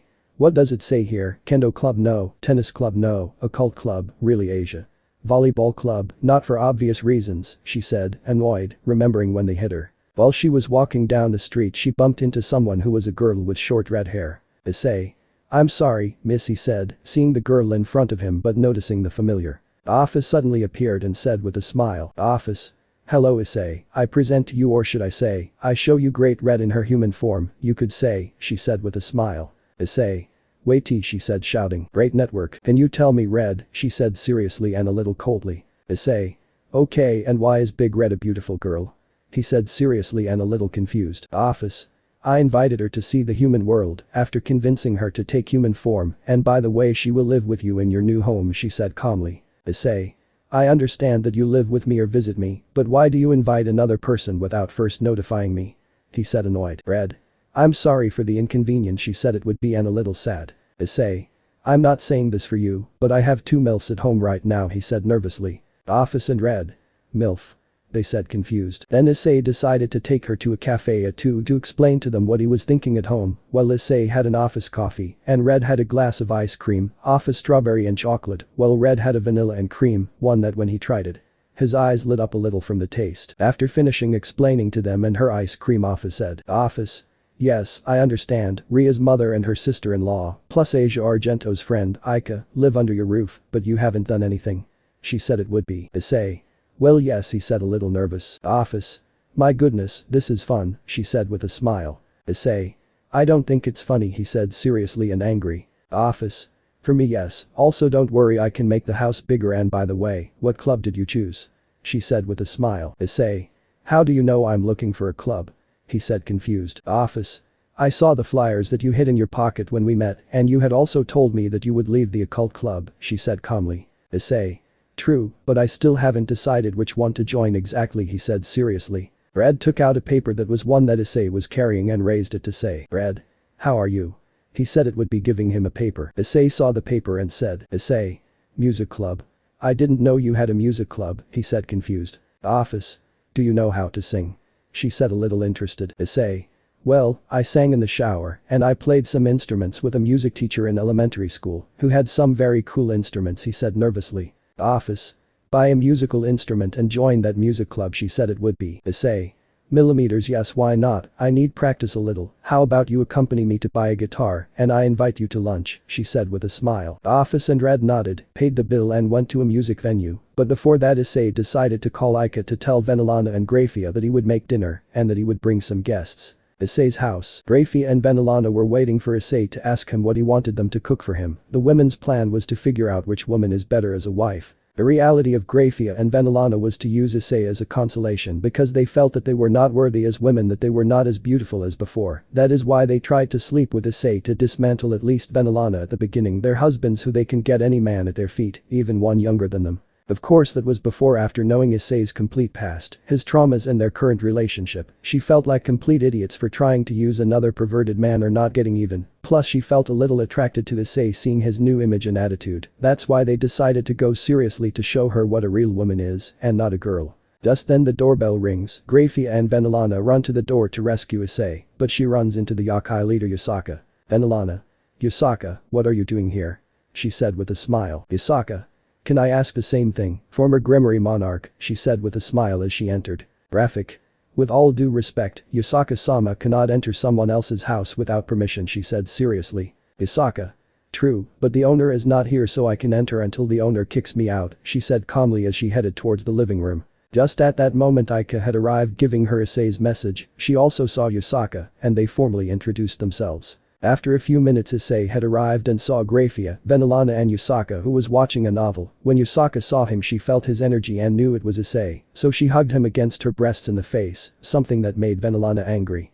And Grafia, who would have ripped off Yusaka's breasts if she had not had self-control. Then Red introduced herself because Office already knew her and it was something they didn't expect to see. Issei. Well, he saw me cooking, Aika, can you help me please? She said with a smile. Aika nodded and they went to the kitchen. After they left the women started talking to each other. Yusaka. Well Venelana, Graf, how they are taking the divorce, he said seriously with a smile. Venelana. Well actually, I'm taking it calmly, she said with a smile. Yusaka. Yes, I suppose that a woman of your age, being replaced by a younger one, shouldn't bother, she said with a stinging smile. Office. Well, this started off strong, she thought with a smile. Venelana. It is true that I was replaced or not by a younger one, but at least my bed was warm, something that you cannot tell Miss Yusaka, she said with venom in her voice. Grafia stayed on the sidelines for the moment, while Office had fun with this. "Isaka. Is your bed warm with you or with the other woman?" she said with a fake smile. Before things got ugly, Issei had called them to the table to eat, so they all sat down and ate in silence. Then Issei said that he had bought a guitar and entry to the Cow High School Music Club. Then Ika said, "Ika. Why don't you play something and sing for us?" she said with a smile. Issei. "First, I'm out of practice, and second, I'm not that good a singer," he said seriously. "Ika.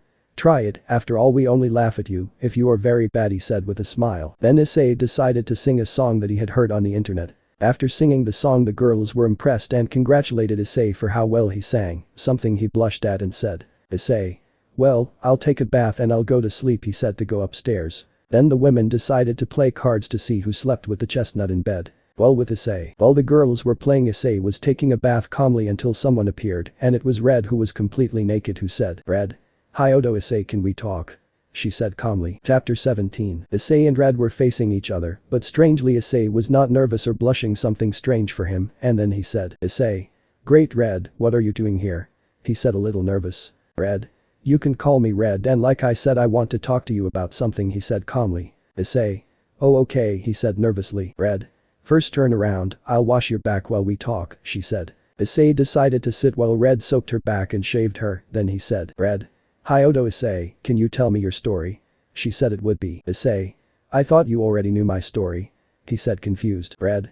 I want to know your story from the beginning, and it will be told by you, instead of other people telling it, because as there are countless parallel, alternate or external universes, there are also different versions of the people who tell it, but only the person who ever lives it can say it's true," he said seriously. Issei was a little confused and didn't understand well, but he guessed that he wanted to hear his life from his own mouth, so he started telling him from the beginning. While Issei and Red were talking, Venelana, Grafia, Ika, Office and Yusaka were listening behind the door. The reason for that is that when they saw that Red was not there, they thought he was with Issei, and they accepted that, but before entering they decided to listen to the conversation. Issei began to tell about his life, how he was the perverted beast of Cow High School until now, something that surprised the women who were listening behind the bathroom door, and then Red asked. "Network.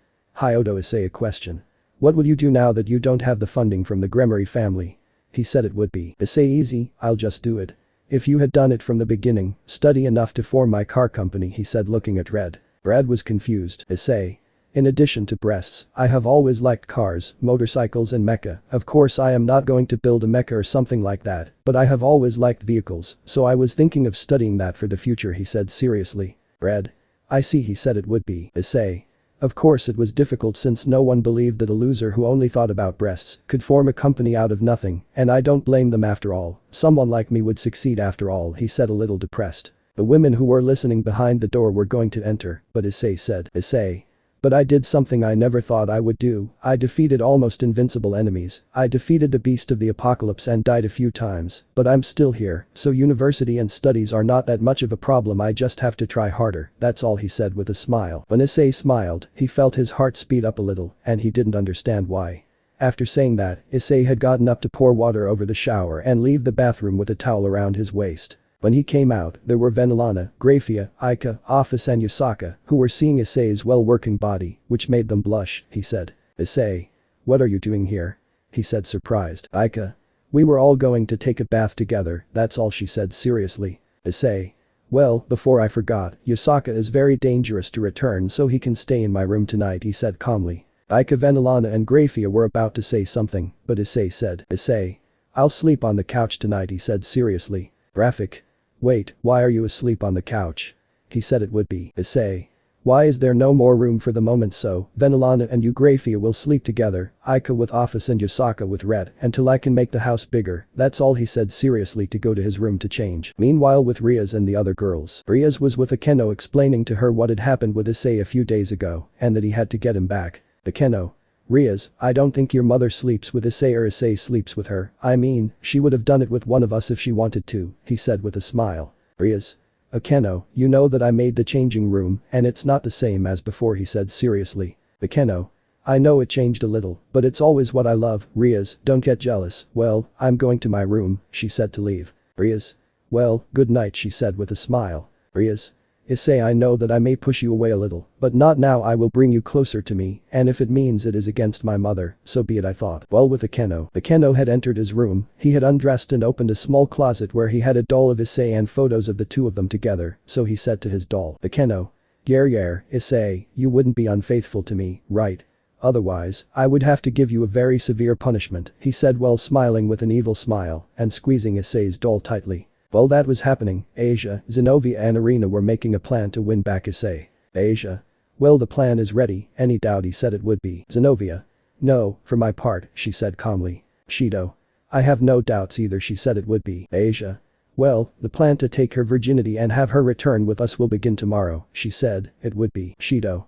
We need a shorter name, she said with a drop of anime-style sweat. Chapter 18. It was another day at Hyodo's house. Issei, wherever he was, had gotten up from the couch early to go to the bathroom to brush his teeth and return to his room, which he entered stealthily to grab some clothes to leave the house to do some exercise. And think a little of.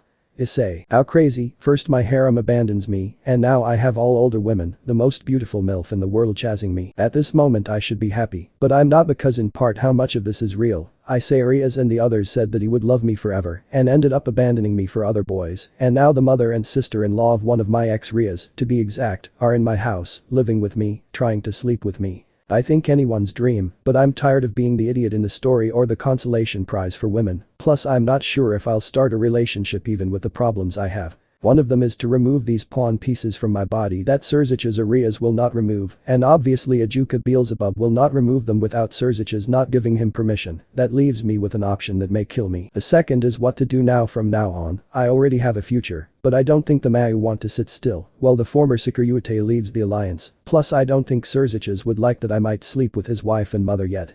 That has not happened. I can only think of two solutions that are the ones I would least like to take, which are to form an entourage and an army that will take my side in a future war that I hope to avoid. End of POV Issei. While Issei was thinking about that, he saw that it was time to get ready to go to high school, so he returned to her house to take a bath. Later, Issei had arrived at his house and saw Yusaka that she was leaving, and when she saw him he greeted her. Yusaka. Good morning Issei, he said with a smile. Issei. Good morning Yusaka-sama, he said with a smile. Yusaka. Just tell me Yusaka and well, we'll see you later, he said with a smile to disappear in a magic circle. Issei. Yes, see you later, wait what? He said confused, but Yusaka had already left. After that he went to take a bath, and just in case he closed the door so that no one enters by mistake as had happened in the past. When he finished bathing, he decided to go have breakfast after changing. When he arrived downstairs he saw that Ika, Office and Rad were talking about certain things, while Grafia and Venelana were preparing breakfast. Issei. I'm surprised they're not fighting like the other day, he said surprised. All the girls greeted Issei, and he sat down to have breakfast as if he were normal. After a quick breakfast Issei decided to go a little early to Cow High School, while Laika decided to go with Office and Red to propose something to them. While Issei was heading towards high school he saw two very well-known girls being harassed in an alley. They were Murayama and Caddis, who were surrounded by four guys. Murayama. Caddis. Subject 1. Come on, pretty, go out with us, you'll have fun, he said with a smile. Murayama. I told them they won't let you pass, she said serious and a little scared. Subject 2. Let's be careful, we won't hurt you, she said while Murayama took her arm. Murayama. Let me go, she said, gesturing. Caddis. Hey, let go of me, she said scared. The girls were a little scared until someone spoke. Issei. Hey, let them go, they're too young for you old people, she said jokingly. Subject 1. Get out of here boy and we won't hurt you, he said seriously and annoyed. Issei.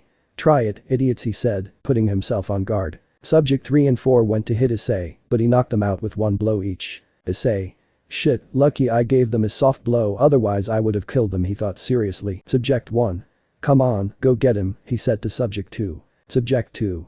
No thanks, it's all yours, he said to continue running after releasing Murayama. Subject 1 decided to attack Issei head-on, but he was knocked out and some of Cell's teeth fell out from the punch that Issei gave him in the middle of the face. After that Issei decided to leave the place before Murayama and Caddis said something to him to avoid problems. After arriving at the academy he headed towards his classroom and expected it to be a normal day as always until the teacher made an announcement. Teacher.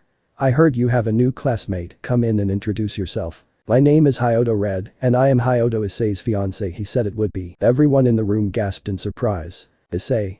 Sirzechs, Michael and all the demons take me, he said in a low and angry voice. Chapter 19. After Red introduced herself as Issei's fiancé and that she had the same last name, she had concluded that they were a couple by written commitment, which is why she had the same last name, or that she was adopted by the Hyodo family. N.A. To clarify, a written commitment is like in civil law, that is, they are married on paper, but the woman takes the husband's last name. I don't know if she exists, but I think it's something like that. During the break, Issei took Red by the hand and took her to a private place, but rumors about the couple spread throughout the school, something that was heard by Asia, Zenobia, Irina, Keko and Roswas, who did not take it very well. The news that they decided to have a meeting after school. Meanwhile, Issei and Red were on the roof, and Issei started asking questions. Issei. Well, explain to me why you said you were my fiance and took my last name. He said seriously. Red. According to office, it would be easier to say that so as not to cause problems with the kids at this high school.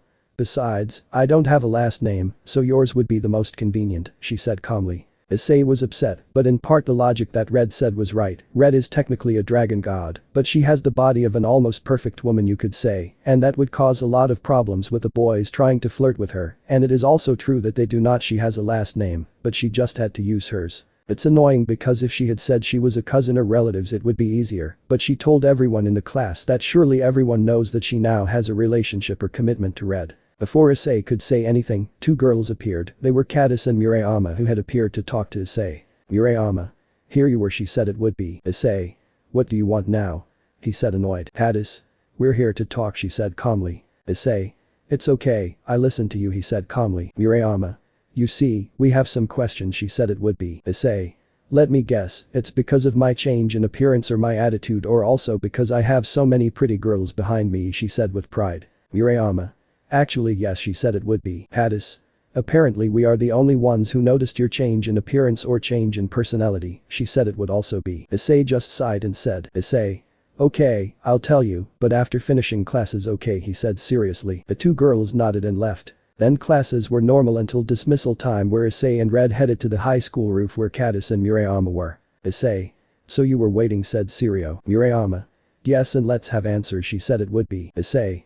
Well, to begin with, I was a human who was resurrected as a demon, who died again, and I was resurrected as a dragon, but I put myself in service again with that demon to be the king of the harem. They even follow me, he said very calmly. The two girls looked at each other for a moment and then said. Murayama. The demon thing makes sense, he said calmly. Caddis. But you're a dragon, I think you're lying, she said it would be. Issei. That was not the answer she expected, he said surprised. Murayama. A while ago, Caddis and I wanted to make a contract with a demon, but he said that he couldn't do what we asked, which was out of bounds for him, he said he would be. Issei. What did they ask you? Caddis.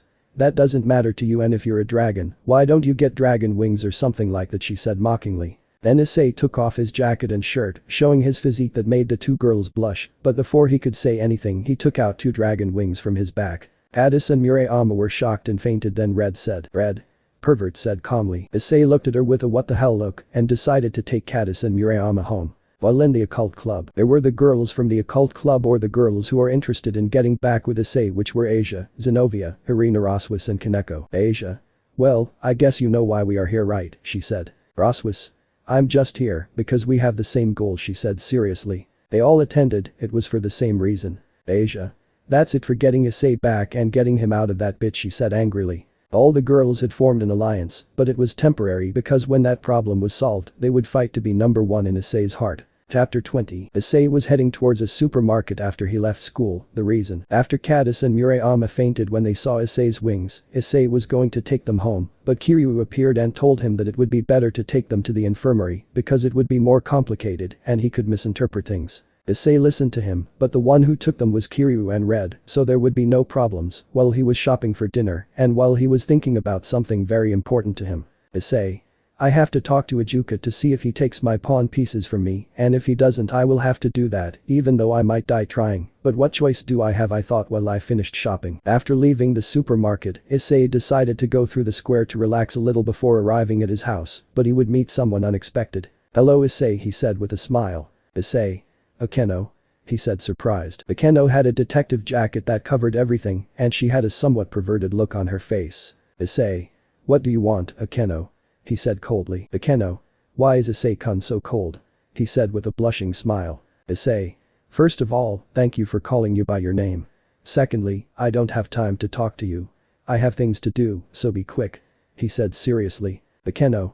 Oh Issei-kun, don't tell me that. After all, I have a gift for you. Come with me, or do you want me to show it to you here? He said to uncover himself and show his breasts and black panties that covered very little. Issei. What the fuck are you doing? He said, blushing and nervous. Keko threw Issei to the ground of the park and stood on top of him and said in a half-crazy way. Keko. Issei, we are back together and we will have a family together as we should have done a long time ago, he said as he approached to kiss him. In a quick movement, Issei freed himself from Keko and managed to hit her in the neck, which had knocked her out. Issei.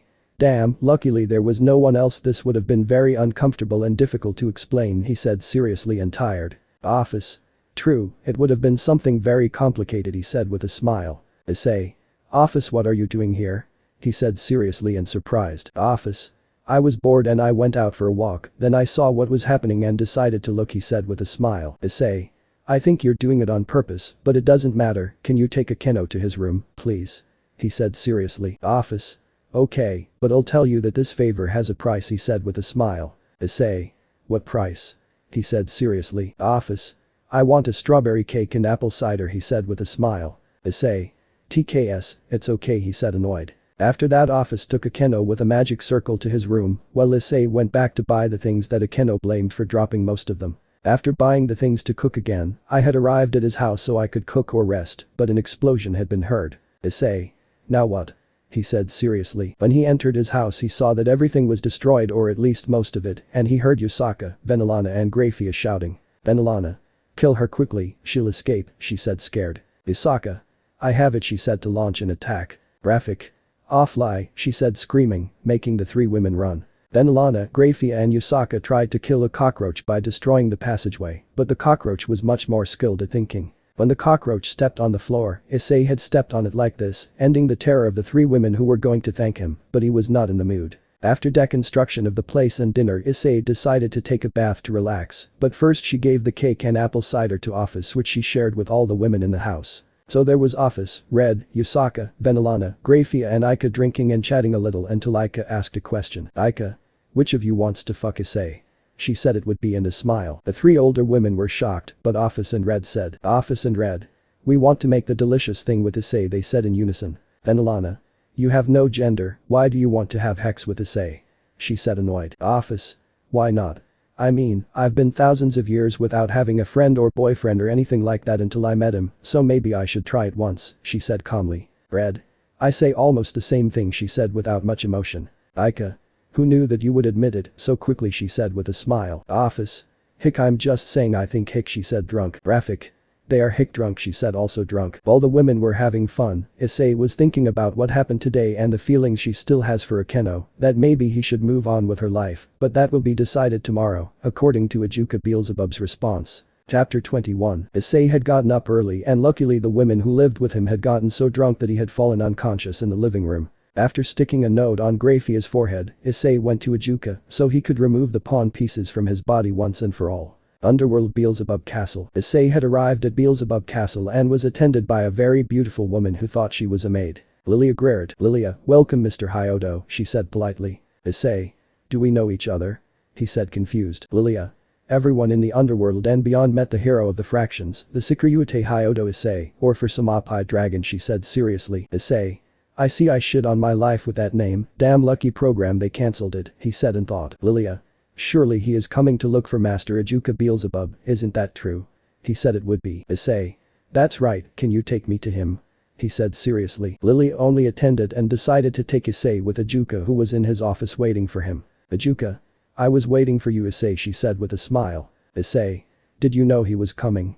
He said confused and surprised. Ajuka. Sirzechs asked me that he won't take your pawn pieces if you came, and I told him I wouldn't, he said with a smile. Issei. TKS. There's no way, I'll have to use another method, then I'm leaving, he said to leave, but Ajuka stopped him. Ajuka.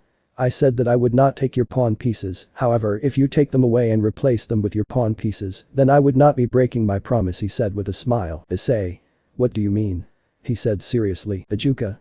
I can make you your own chess pieces, but not from demons, but from dragons, he said with a smile. Issei. Can you do that? He said seriously and surprised. Ajuka. Maybe, but I need you to make a sphere with the magic of Office, Great Red, and yours, that does not have the magic of the demons that it cleans, he said seriously. Issei tried to do what he said, but it was very difficult and he had to try several times until he finally succeeded. Ajuka. It's perfect, don't worry, it will take me 2 hours, 3 maximum, he said with a smile. Issei was tired and decided to rest on the couch and get some sleep due to exhaustion. 3 hours later, Issei had woken up and Ajuka had arrived with the chess pieces, and before handing them to Issei he said, "Ajuka. Well, here are the chess pieces, now let's talk about the price," he said with a smile. Issei. "I knew it wouldn't be that easy, what do you want?" he said seriously. Ajuka. "First I want you to make Lilia your pawn, second I also want you to take Ingvild Leviathan and Artoria alter my adopted daughter," he said, showing some photos. Ingvild Leviathan, Artoria alter, Issei. "Wait a minute, do you have a daughter?" he said surprised. Ajuka. "She is my adopted daughter, I adopted her secretly so that others do not find out about her existence and to protect her from her," he said seriously. Issei. "Okay, I won't ask more, but why do you want him to join my entourage?" he said confused. Ajuka. "Look, I know what is happening in your new home or more or less what is happening, and I am choosing a command if a war breaks out, take it as a payment of good faith," he said seriously. Issei. "I think I understand, you give me the chess pieces to free myself from the Gremory clan, and you give me 3 girls, so that if a conflict breaks out and I win, I will keep you in mind, right?" he said seriously. Ajuka. "Something like that, but there is another reason. First, Lilia admires you, she is an Op-Eye Dragon fan, and would be an excellent knight or pawn. My daughter wants to know the world like you never laid a hand on a woman, because she would be safe from any that he would like to marry her or throw her into bed," he said seriously. Issei. "Hey, how come I never laid a hand on a woman, I had a harem, and I'm thinking about a new one," he said seriously. Ajuka. "You're easily a virgin, right, or you've fucked some of your harem or ex-harem," he said mockingly. Issei was shocked and decided to change the subject to ask about Ingvild Leviathan. Issei. "Okay, and what about Ingvild Leviathan, why do you want him to join my entourage?" he said seriously. Ajuka. "No, don't be confused, she asked me if one day she would give you the chess pieces, she would recommend her, and she is interested in you," he said with a smile. Issei. "Okay, I'll think about it, and I'll have to go to the Leviathan or Citri mansion to talk to her," he said seriously. After that they finished the deal, and Issei placed the king piece inside his body, and then the pawn pieces came out of his body falling to the ground. Issei. "I feel strange," he said seriously. Ajuka. "You get used to it, so don't worry," he said seriously. Then they told Lilia and Artoria that after explaining the situation you are almost immediately accepting something that surprised Issei and made him suspicious. After that there was not much talk, and they went to the human world where Issei was heading to her home with the 2 women until he met Zenobia. Zenobia. Issei, who are those 2 women? She said serious and annoying. Lilia. "My name is Lilia Grerd, servant of High Odo Issei," she said seriously. Artoria. "I am Artoria Alter Knight of High Odo Issei, and he will also be the father of my future child," he said it would be. Lilia and Zenobia were shocked by what Artoria said and Issei thought to himself. Issei. "The fucking mother is Zenobia 2.0, he thought while cursing Beelzebub. Chapter 22. Issei was with 2 new companions heading to her home when Zenobia appeared, and Artoria told him that he was her knight and the future father of her son, something that made Zenobia angry, and she said angrily. "Zenobia. He can't be the father of your child, why would he be mine?" she said, upset, and it would be. Artoria. "That will be over my corpse," she said to invoke her sword to fight. Zenobia also summoned her sword, and then they began to clash their swords to discuss a fight between the 2 girls. Lilia. "Master Issei shouldn't stop them," said he would be. Issei. "To be honest with you, I'm tired of many things lately, and this is one of them," he said, rubbing his head with his fingers. Zenobia and Artoria were fighting almost at the same level, but Alter was gaining ground and said. Artoria. "He has a little talent, but disarm Zenobia, I am much superior to you," he said with a smile, while he pointed his sword at Zenobia's neck. Issei. "Okay, that's enough," he said seriously. Artoria. "Master Issei, I won, you saw my superior abilities," he said with a smile. Issei. "Yes, and also the damage to the place," he said annoyed while looking at the destroyed place. Office. "What a disaster, but it was a good fight," he said with a smile. Issei. "Office. When did you get here?" he said seriously and surprised. Office. "Wait a while, and I see that you have more girls for your harem," he said with a smile. Issei. "I don't have time for your jokes, and can you help me with the repairs to the place?" he said tiredly. Office. "Okay," he said, to get back to normal, the place where they were, which was a square. Issei. "Now that I think about it, how strange that there were no people here," he said seriously, and I missed him. Office. "I put a barrier before the fight will begin, and that reminds me that I have to talk to you Issei about something important alone, so." First he said to make some magic circles appear under Zenobia, Lilia and Artoria that made them disappear. Issei. "Where did you send them?" he said surprised. Office. "I sent each one of them home so they won't be bothered by what I'm going to say," he said, it would be. Issei. "Millimeters, I didn't know I could do that, but it doesn't really surprise me, and tell me what is important for us to be alone," he said seriously. Office. It's dragon mating season, he said it would be. While in the house where the former harem was, Zenobia had been transported to the room where Asia, Rosweiser, Rias, Akeno and Keko were in a meeting to talk. Rosweiser. Zenobia was about to call you, where were you and why did you use a magic circle to teleport? She said confused. Zenobia. First, what are you doing here together? He said it would be. Rias. We decided to make an alliance to get Issei back, so gathering everyone here, except for Irina and Kuroka who have not arrived yet, he said it would be. Zenobia. I agree, after all, I won't let that bitch have Issei's first children, she said, annoyed. At that moment Kuroka and Irina had arrived and along with the girls they were shouting saying, "All. What sons?" he said shouted, but Issei and office. Issei. What is dragon heat? He said confused. Office. It's more or less like rabbit heat, you're going to have to dip the cookie in the milk from some female's cup until you leave her unconscious or dead in an extreme case, Syria said with a smile. Issei. Why do you explain it to me as if I were 8 years old? He said annoyed. Office. I don't want to call you stupid, but it was the easiest way for you to understand it, he said with a smile. Issei. I don't understand something, if that dragon heat is like my mating season, why didn't I have it before with my old harem? I say almost 70% were almost naked in my presence, he said confused. Office. Before the Sikuryuite was not a dragon, and you only had one arm as a dragon part that was suppressed by the fall in half, and when you became a dragon, Ddraig suppressed that dragon part so that you would not fall into the temptation of breaking it in half to your companion, said it would be. Issei. Okay, I understand, I think, and when does this dragon jealousy come? Is there a sign or something? He said confused and with doubts. Office. When it happens you will know, also only if the female or females are interested and excite the male will intercourse be possible, and by the way you will not be able to stop until you leave her unconscious, and you could also put your mark on her which is yours, if she falls in love with you, he said it would be. Issei. Yes, Ddraig told me that he could mark one or more females with sexual relations, but I won't do it, and that reminds me, you didn't say anything to the women who are at home, right? He said seriously. Office. I don't, he said it would be with a smile. Issei. Well, I don't want any more problems in my life to end up without legs, he said seriously and relieved. Office. How about we go shopping and buy me sweets? He said with a smile. Issei. Hahaha, okay, sometimes I forgot that you are a dragon goddess, he said with a smile. While at Issei's house, Grafia, Venelana, Ika and Yusaka had met Lilia and Artoria, who had arrived at their house out of nowhere thanks to Office. After a short explanation they decided to have a little tea until Red appeared to explain to you about the dragon mating season. After Red will explain about the dragon mating season that could come at any time for Issei, Venelana says to speak for everyone. Venelana.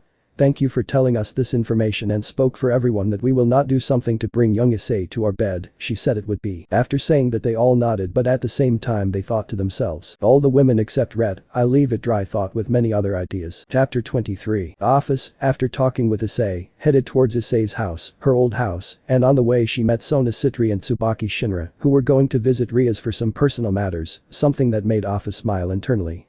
Thought. Office. Millimeters, when did I become so malicious or naughty? She thought seriously. After arriving at the house, there were Rias Gremory, Akeno Himejima Kaneko Taojo, Asia Argento, Zenobia, Irina, Kuroka and Kibayudo, that is, almost everyone from the occult club. Rias. Office, Sona, what are you doing here? He said seriously. Sona. I came to talk to you about a personal matter, but on the way I met Office, she said seriously. Asia. Hello Office, she said greeting her friend. Office. Hello Asia, I come to inform you of an important matter that has to do with Issei, she said seriously. After informing them of the dragon rot, all the girls were quiet and Kiba decided to ask. Kiba. Why don't you say this exactly? I say Issei is my friend, but I don't think he would do anything bad like he grapes a woman or women without or with dragon jealousy, he said seriously. Office. At this moment he is living with mature women and he will develop better than the ones here, that's why I'm telling him to help him contain himself and for me personal fun too, she said and thought calmly. After that he decided to leave, but not before saying. Office. By the way, 2 more girls joined her house, so they shouldn't waste their time, bye, she said to retire in a magic circle. After that Kiba decided to leave because he had to report something Sirzechs and he walked out the door calmly. After that a noise was heard as if a tornado was going at full speed. Kiba was with his phone and dialed a number to call someone. Kiba.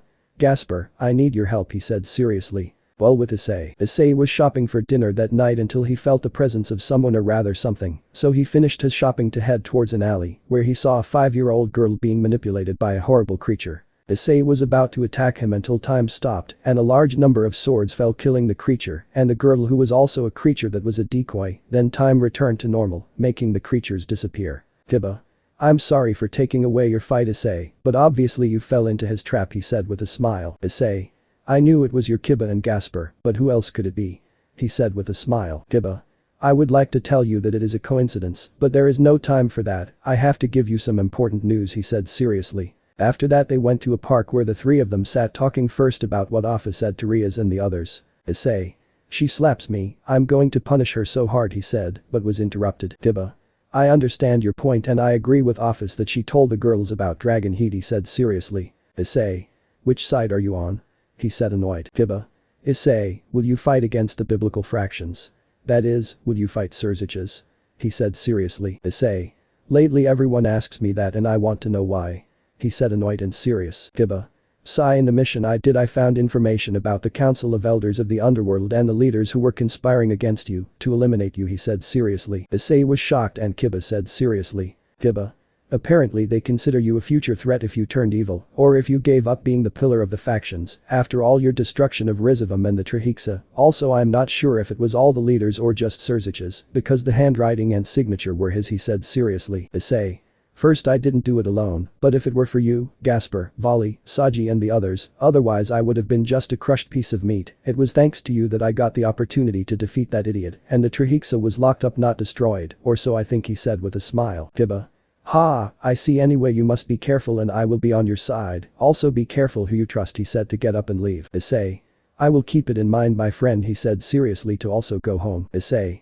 Now I understand Ajuka's intentions to give me that too for a harem Sai, but I still can't believe that the leaders or at least Sirzechs are conspiring against me. Well if he did it now I wouldn't be surprised why maybe I ended up defiling his ex-wife and mother. I don't think Rias did too, but I guess yes or no. Now I have to take care of my butt from my friend and my hick from my ex and some MILF. How complicated he thought exhausted as he went home. Chapter 24. Issei, after thinking about it too much, decided to ask the person or rather dragon, who knew him the most for advice Ddraig. Dragon territory. Issei had transported himself to that place with a magic circle and decided to look for Ddraig, but he found Tannen. Tannen. Issei, what are you doing here? Are you coming to train? He said seriously and with a smile. Issei. No, I come to look for Ddraig, have you seen him? He said seriously. Tannen. Yes, it's over there in about miles, 15 minutes flying he said, pointing to some mountains. Issei.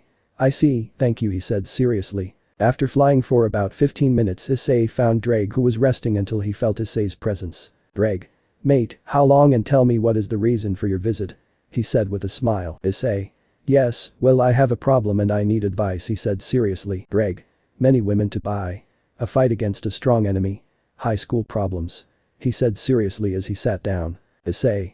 Well, you see, it all started when Venelana and Grafia came to live with me he said as he began to tell her everything that was happening. While in Kao, some groups had formed that Office and Red were organizing to see who their members were. Office. Let's start again, what group do we have that wants to be with Issei? She said seriously. Red. The first group is from the X, which would be the Gremory group, as the leader, Rias Gremory, who are all who abandoned Issei, who will try to get back with him for heck she said seriously. Office. The next one he said it would be. Red. The second group is the MILFs breathed. This group includes those whose husbands were unfaithful, replaced, widowed or apace grands. The leader is Venelana, and her companions are Grafia, Yusaka, Lilia, Artoria and Gabriel she said seriously. Office. I see wait a minute, when did Gabriel arrive? She said confused. Red. He came an hour ago to visit Issei in human form to talk to him, and I told him about Dragon's jealousy, and he decided to help he said seriously. Archangel Gabriel, human form. Office.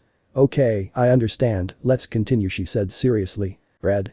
The last group is the Citri group, you could say that they are, Sona as the leader, and her companions are at the moment Tsubaki and Aika, there are other girls, but I don't know them, she said seriously. Office.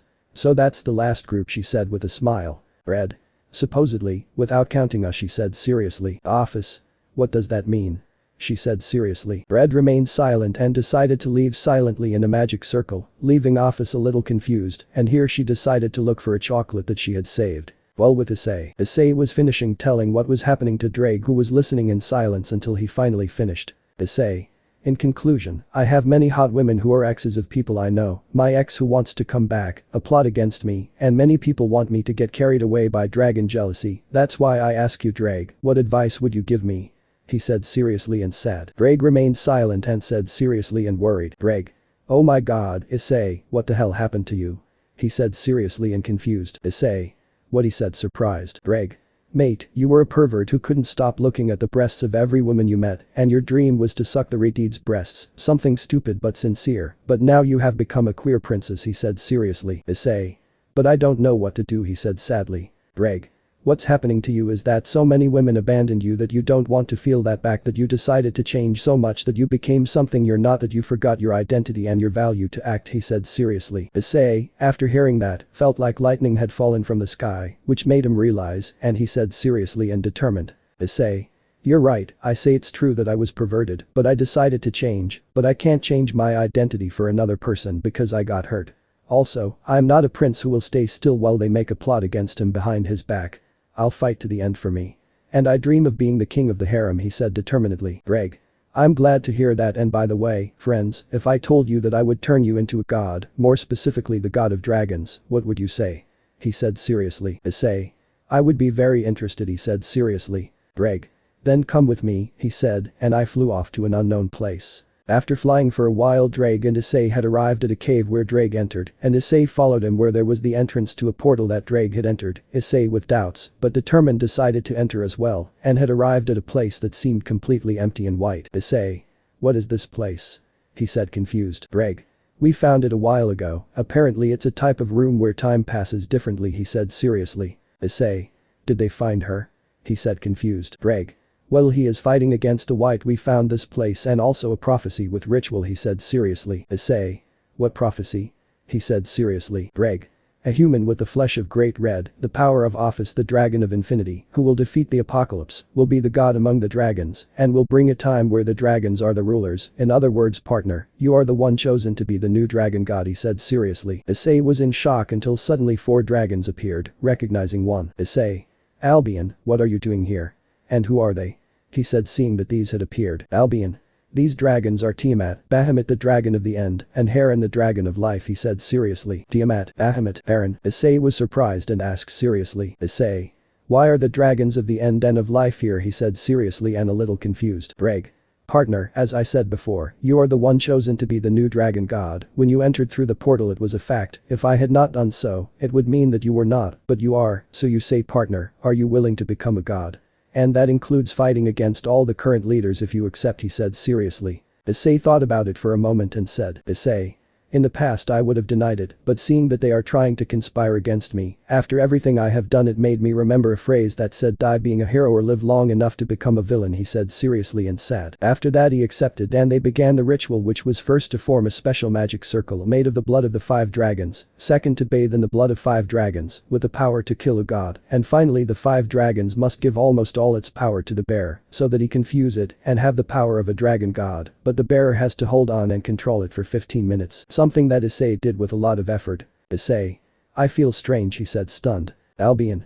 It's common now you have the power, a god, you still need to build yourself to the power, he said seriously. Issei. I don't feel my body, he said seriously. Ddraig. Now you can build or change into a body much more like Zeus or other gods, but you will still be a dragon god, he said seriously. Issei. Really? Interesting, he said to make a new body. The first was a brunette woman with a good figure with very large breasts. Ddraig. Are you serious? He said confused. Issei. I wanted to test how it felt, he said, and then transformed into a male version. Albion. Almedo is not bad, he said seriously. Issei. What's next, he said seriously. Ddraig. Now you will have to fight against the 5 of us until you beat us. You won't be able to leave here, but don't worry, time passes differently here. Here is an hour outside the portal, so don't worry, he said seriously. Issei. Well, let's start, he said seriously. After that, a fight began that lasted years, even though outside the portal it was hours. Issei managed to defeat the 5 dragons and also control his powers, in addition to getting a surprise. Issei. Well, it's time to go back and turn the world upside down, he said with a smile. Ddraig, Albion, Tiamat, Bahamut, Heron. Yes, Master Issei, they said with respect and affection. Iodo Issei, Dragon God. Iodo Issei, Dragon God. Ddraig, Albion, Tiamat, Bahamut, Heron. Issei had defeated all of them and turned most of them into women and gave them his dragon mark, that is his. The following were women from Cow City. Chapter 25. Issei had left the portal and Tannen was waiting for him at the exit. When she saw him, she knelt in front of Issei. Issei. It is not necessary to do that, old friend, he said calmly. Tannen. You are the new dragon god, and as such, I must kneel in respect towards you, my lord, he said seriously. Issei. Okay, first order, don't kneel in front of me. Second, even though I am a god, it doesn't mean you should lower your dignity. You are a teacher and a great friend to me, and that is not going to change at all, so get up, he said seriously. Tannen. Okay, and are you going to turn me into a female like them? He said seriously and a little worried. Issei. Of course not, who do you think I am? He said seriously and annoyed. Tannen. You are a god, a pervert and a Japanese, that's what you are, and not in that order, he said seriously. Issei. Hey, that's racist, he said annoyed. Tannen. But am I right? He said seriously and with a smile. Issei. But you're right, he said with a smile while the Tannen laughed. Ddraig. What should we do now, Master Issei? Said he would be. Issei, after thinking about it a little, said seriously. Issei. First I have to hide my power to find out who is my enemy and who is my ally, he said seriously. Albion. Why not just attack Sirzechs and all his faction allies and be done with it? Said he would be. Issei. There are 3 reasons. First, not everyone wants to betray me. Second, attack if a plan is very stupid, and even though I am a dragon god does not mean I am invincible. Plus I still lack military power if this becomes a war, and it is preferable. He is well prepared when the time comes, he said seriously. Albion. And the third? She said serious and confused. Issei. I have to wait for them to throw the stone first, so when they start the massacre, everyone will know that they attacked first, and when they lose they will know that it was a mistake to have gone against a dragon, he said with a smile. Tannen. You have become wise, Hyodo Issei. Very wise, he said with a smile. Ddraig. So what will you do now, Master Issei? He said with a smile. Issei. First I have to take care of 2 dragons and then some milfs, he said with a smile. Perrin. You mean Office and Red, right? He said with a smile. Issei. Exactly, I will make them mine, it won't be easy, but they will be an important part before going for the main course, he said seriously. After that Issei and the 5 dragons went to where Office and Red were. 5 minutes later, Issei was sitting with a slightly disappointed face, while Office and Red played with their tongues with his meat stick, while Bahamut and Heron sucked their vaginas. Issei. I'm a little disappointed, you know, he said seriously. Tiamat. And why is that? She said confused as she waited her turn. Issei. I was hoping, millimeters, you know, a little bit of resistance, or I don't know, something like the H that would resist and then break, becoming my obedient slaves after hours of hex, not just me coming and telling them to I'm going to grape to put them in my harem, so they would say yes, he said sadly. Tiamat. I suppose Office and Red felt something for you, and that's why they accepted so quickly, she said it would be. Issei. Well, since I'm here, I'm going to try this technique, he said seriously to get up, leaving Office and Red confused. After getting up, Issei concentrated and with his power he cloned himself in several of him, about 20 at least. Issei. Well, start the orgy, he said to his clones, so that he will start having hex with all the dragons there are, without letting any of them escape. After that Issei went out to another room and made another clone of himself, but a female version, to say. Issei. I always wondered what it would be like to have hex with a female version of me, it's time to find out, he said with a smile. After that Issei and the dragons had spent 3 days having hex, while some women were worried and for a strange reason emotionally anxious. Chapter 26. Issei had finished having hex with her female clone, leaving her unconscious from the pleasure, and after dressing as her, he went to the other girls, seeing that they were a mess. Issei. Well, they did have fun, he said, so that with a snap, he could make the clones who were having hex with the girl disappear, who were almost unconscious, and he gave them energy to themselves and their female clone, so that they could move, and when they did they stood in front of Issei on their knees, begging for him to give them something. Issei. Wow, are you still horny? Well, Office and Red with me, Ddraig, Albion, Tiamat, Bahamut and Heron can have fun with my female clone or my pet, he said seriously. Ddraig, Albion, Tiamat, Bahamut and Heron had rushed towards the female Issei clone and began to kiss her, suck her breasts, use her fingers in her vagina, and then start licking her. Issei. This turned into an orgy, Yuri, but it doesn't matter. Office, Red, get dressed and come with me, he said seriously. Office and Red followed Issei to a magic circle to go somewhere more private. Guo High School Occult Club. Asper was in the occult club where she was wearing a tight punishing woman outfit, and in front of her was Milika's Gremory, who was also wearing a similar outfit. Milika's. Hey Gasper, are you sure about this? He said a little blushing. Asper. Of course yes, besides there are only the 2 of us, and you never wanted to wear a suit like that and play with Issei senpai, she said while she looked at a doll with Issei's face. Milika's. Well yes, but I'm not sure I'd wear these leather suits, she said, still blushing. An. Milika's is 15 in this story, and Gasper is 16, but almost the same height would be like the anime. Asper. Don't worry, according to Issei senpai and Akeno senpai's magazine, this outfit is for playing this game, she said with a smile. Milika's. I see, at least it will be a little relaxing to relieve stress after what is happening at home, he said more calmly. Asper. Yes, I'm very sorry about that, and by the way, are you sure about this? I mean if your father finds out I'm not sure if he would be happy, he said seriously. Milikas. I like Issei-senpai, and I no longer care what my father says, plus I'm 15 years old, even though I look like I'm 10 years old, I'm sure what I'm doing and you? He said seriously and with a smile. Asper. I also love Issei-senpai, and I would like to be part of his harem if possible, he said with a smile. When they were told that, they smiled happily as if a weight had lifted off their shoulders, but before they could say anything else, someone spoke. Issei.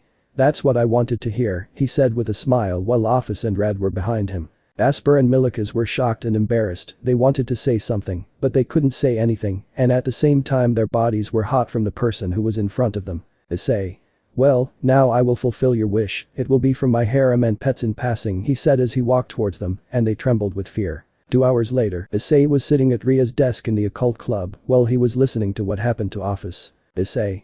Yes, I understand, Yusaka had an alcohol that was a type of aphrodisiac that was to awaken my dragon heat faster, but you Red thinking that it wouldn't do anything to them took it, and that's why I was horny, and I was able to dominate them, he said seriously. Office.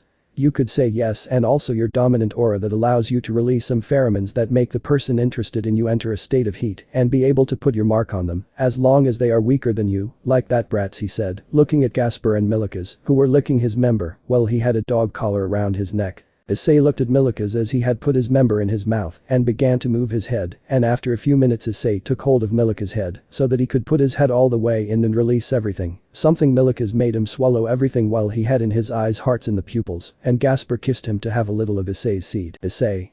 I love Milikas and Gasper very much, and that's why I will have them as my pets, and I also take part of their powers of destruction and stopping time, he said with a smile. Office. I think you have become someone who would be a full-fledged villain, he said looking at Issei. Suddenly Issei stood in front of her at her height and said with a smile as he grabbed her chin. Issei. Does that bother you? He said with a smile and close to his lips. Office. No, he said to kiss Issei in a tender kiss. After the kiss, Red approached and took Issei's hand and put it on her breasts. Issei smiled and stood up and also kissed Red, something that made her smile. Issei. Well, let's go home, Milikas, you come home, you will be my spy to spy on your father, your Gasper will be my spy against Rias and the others, understood?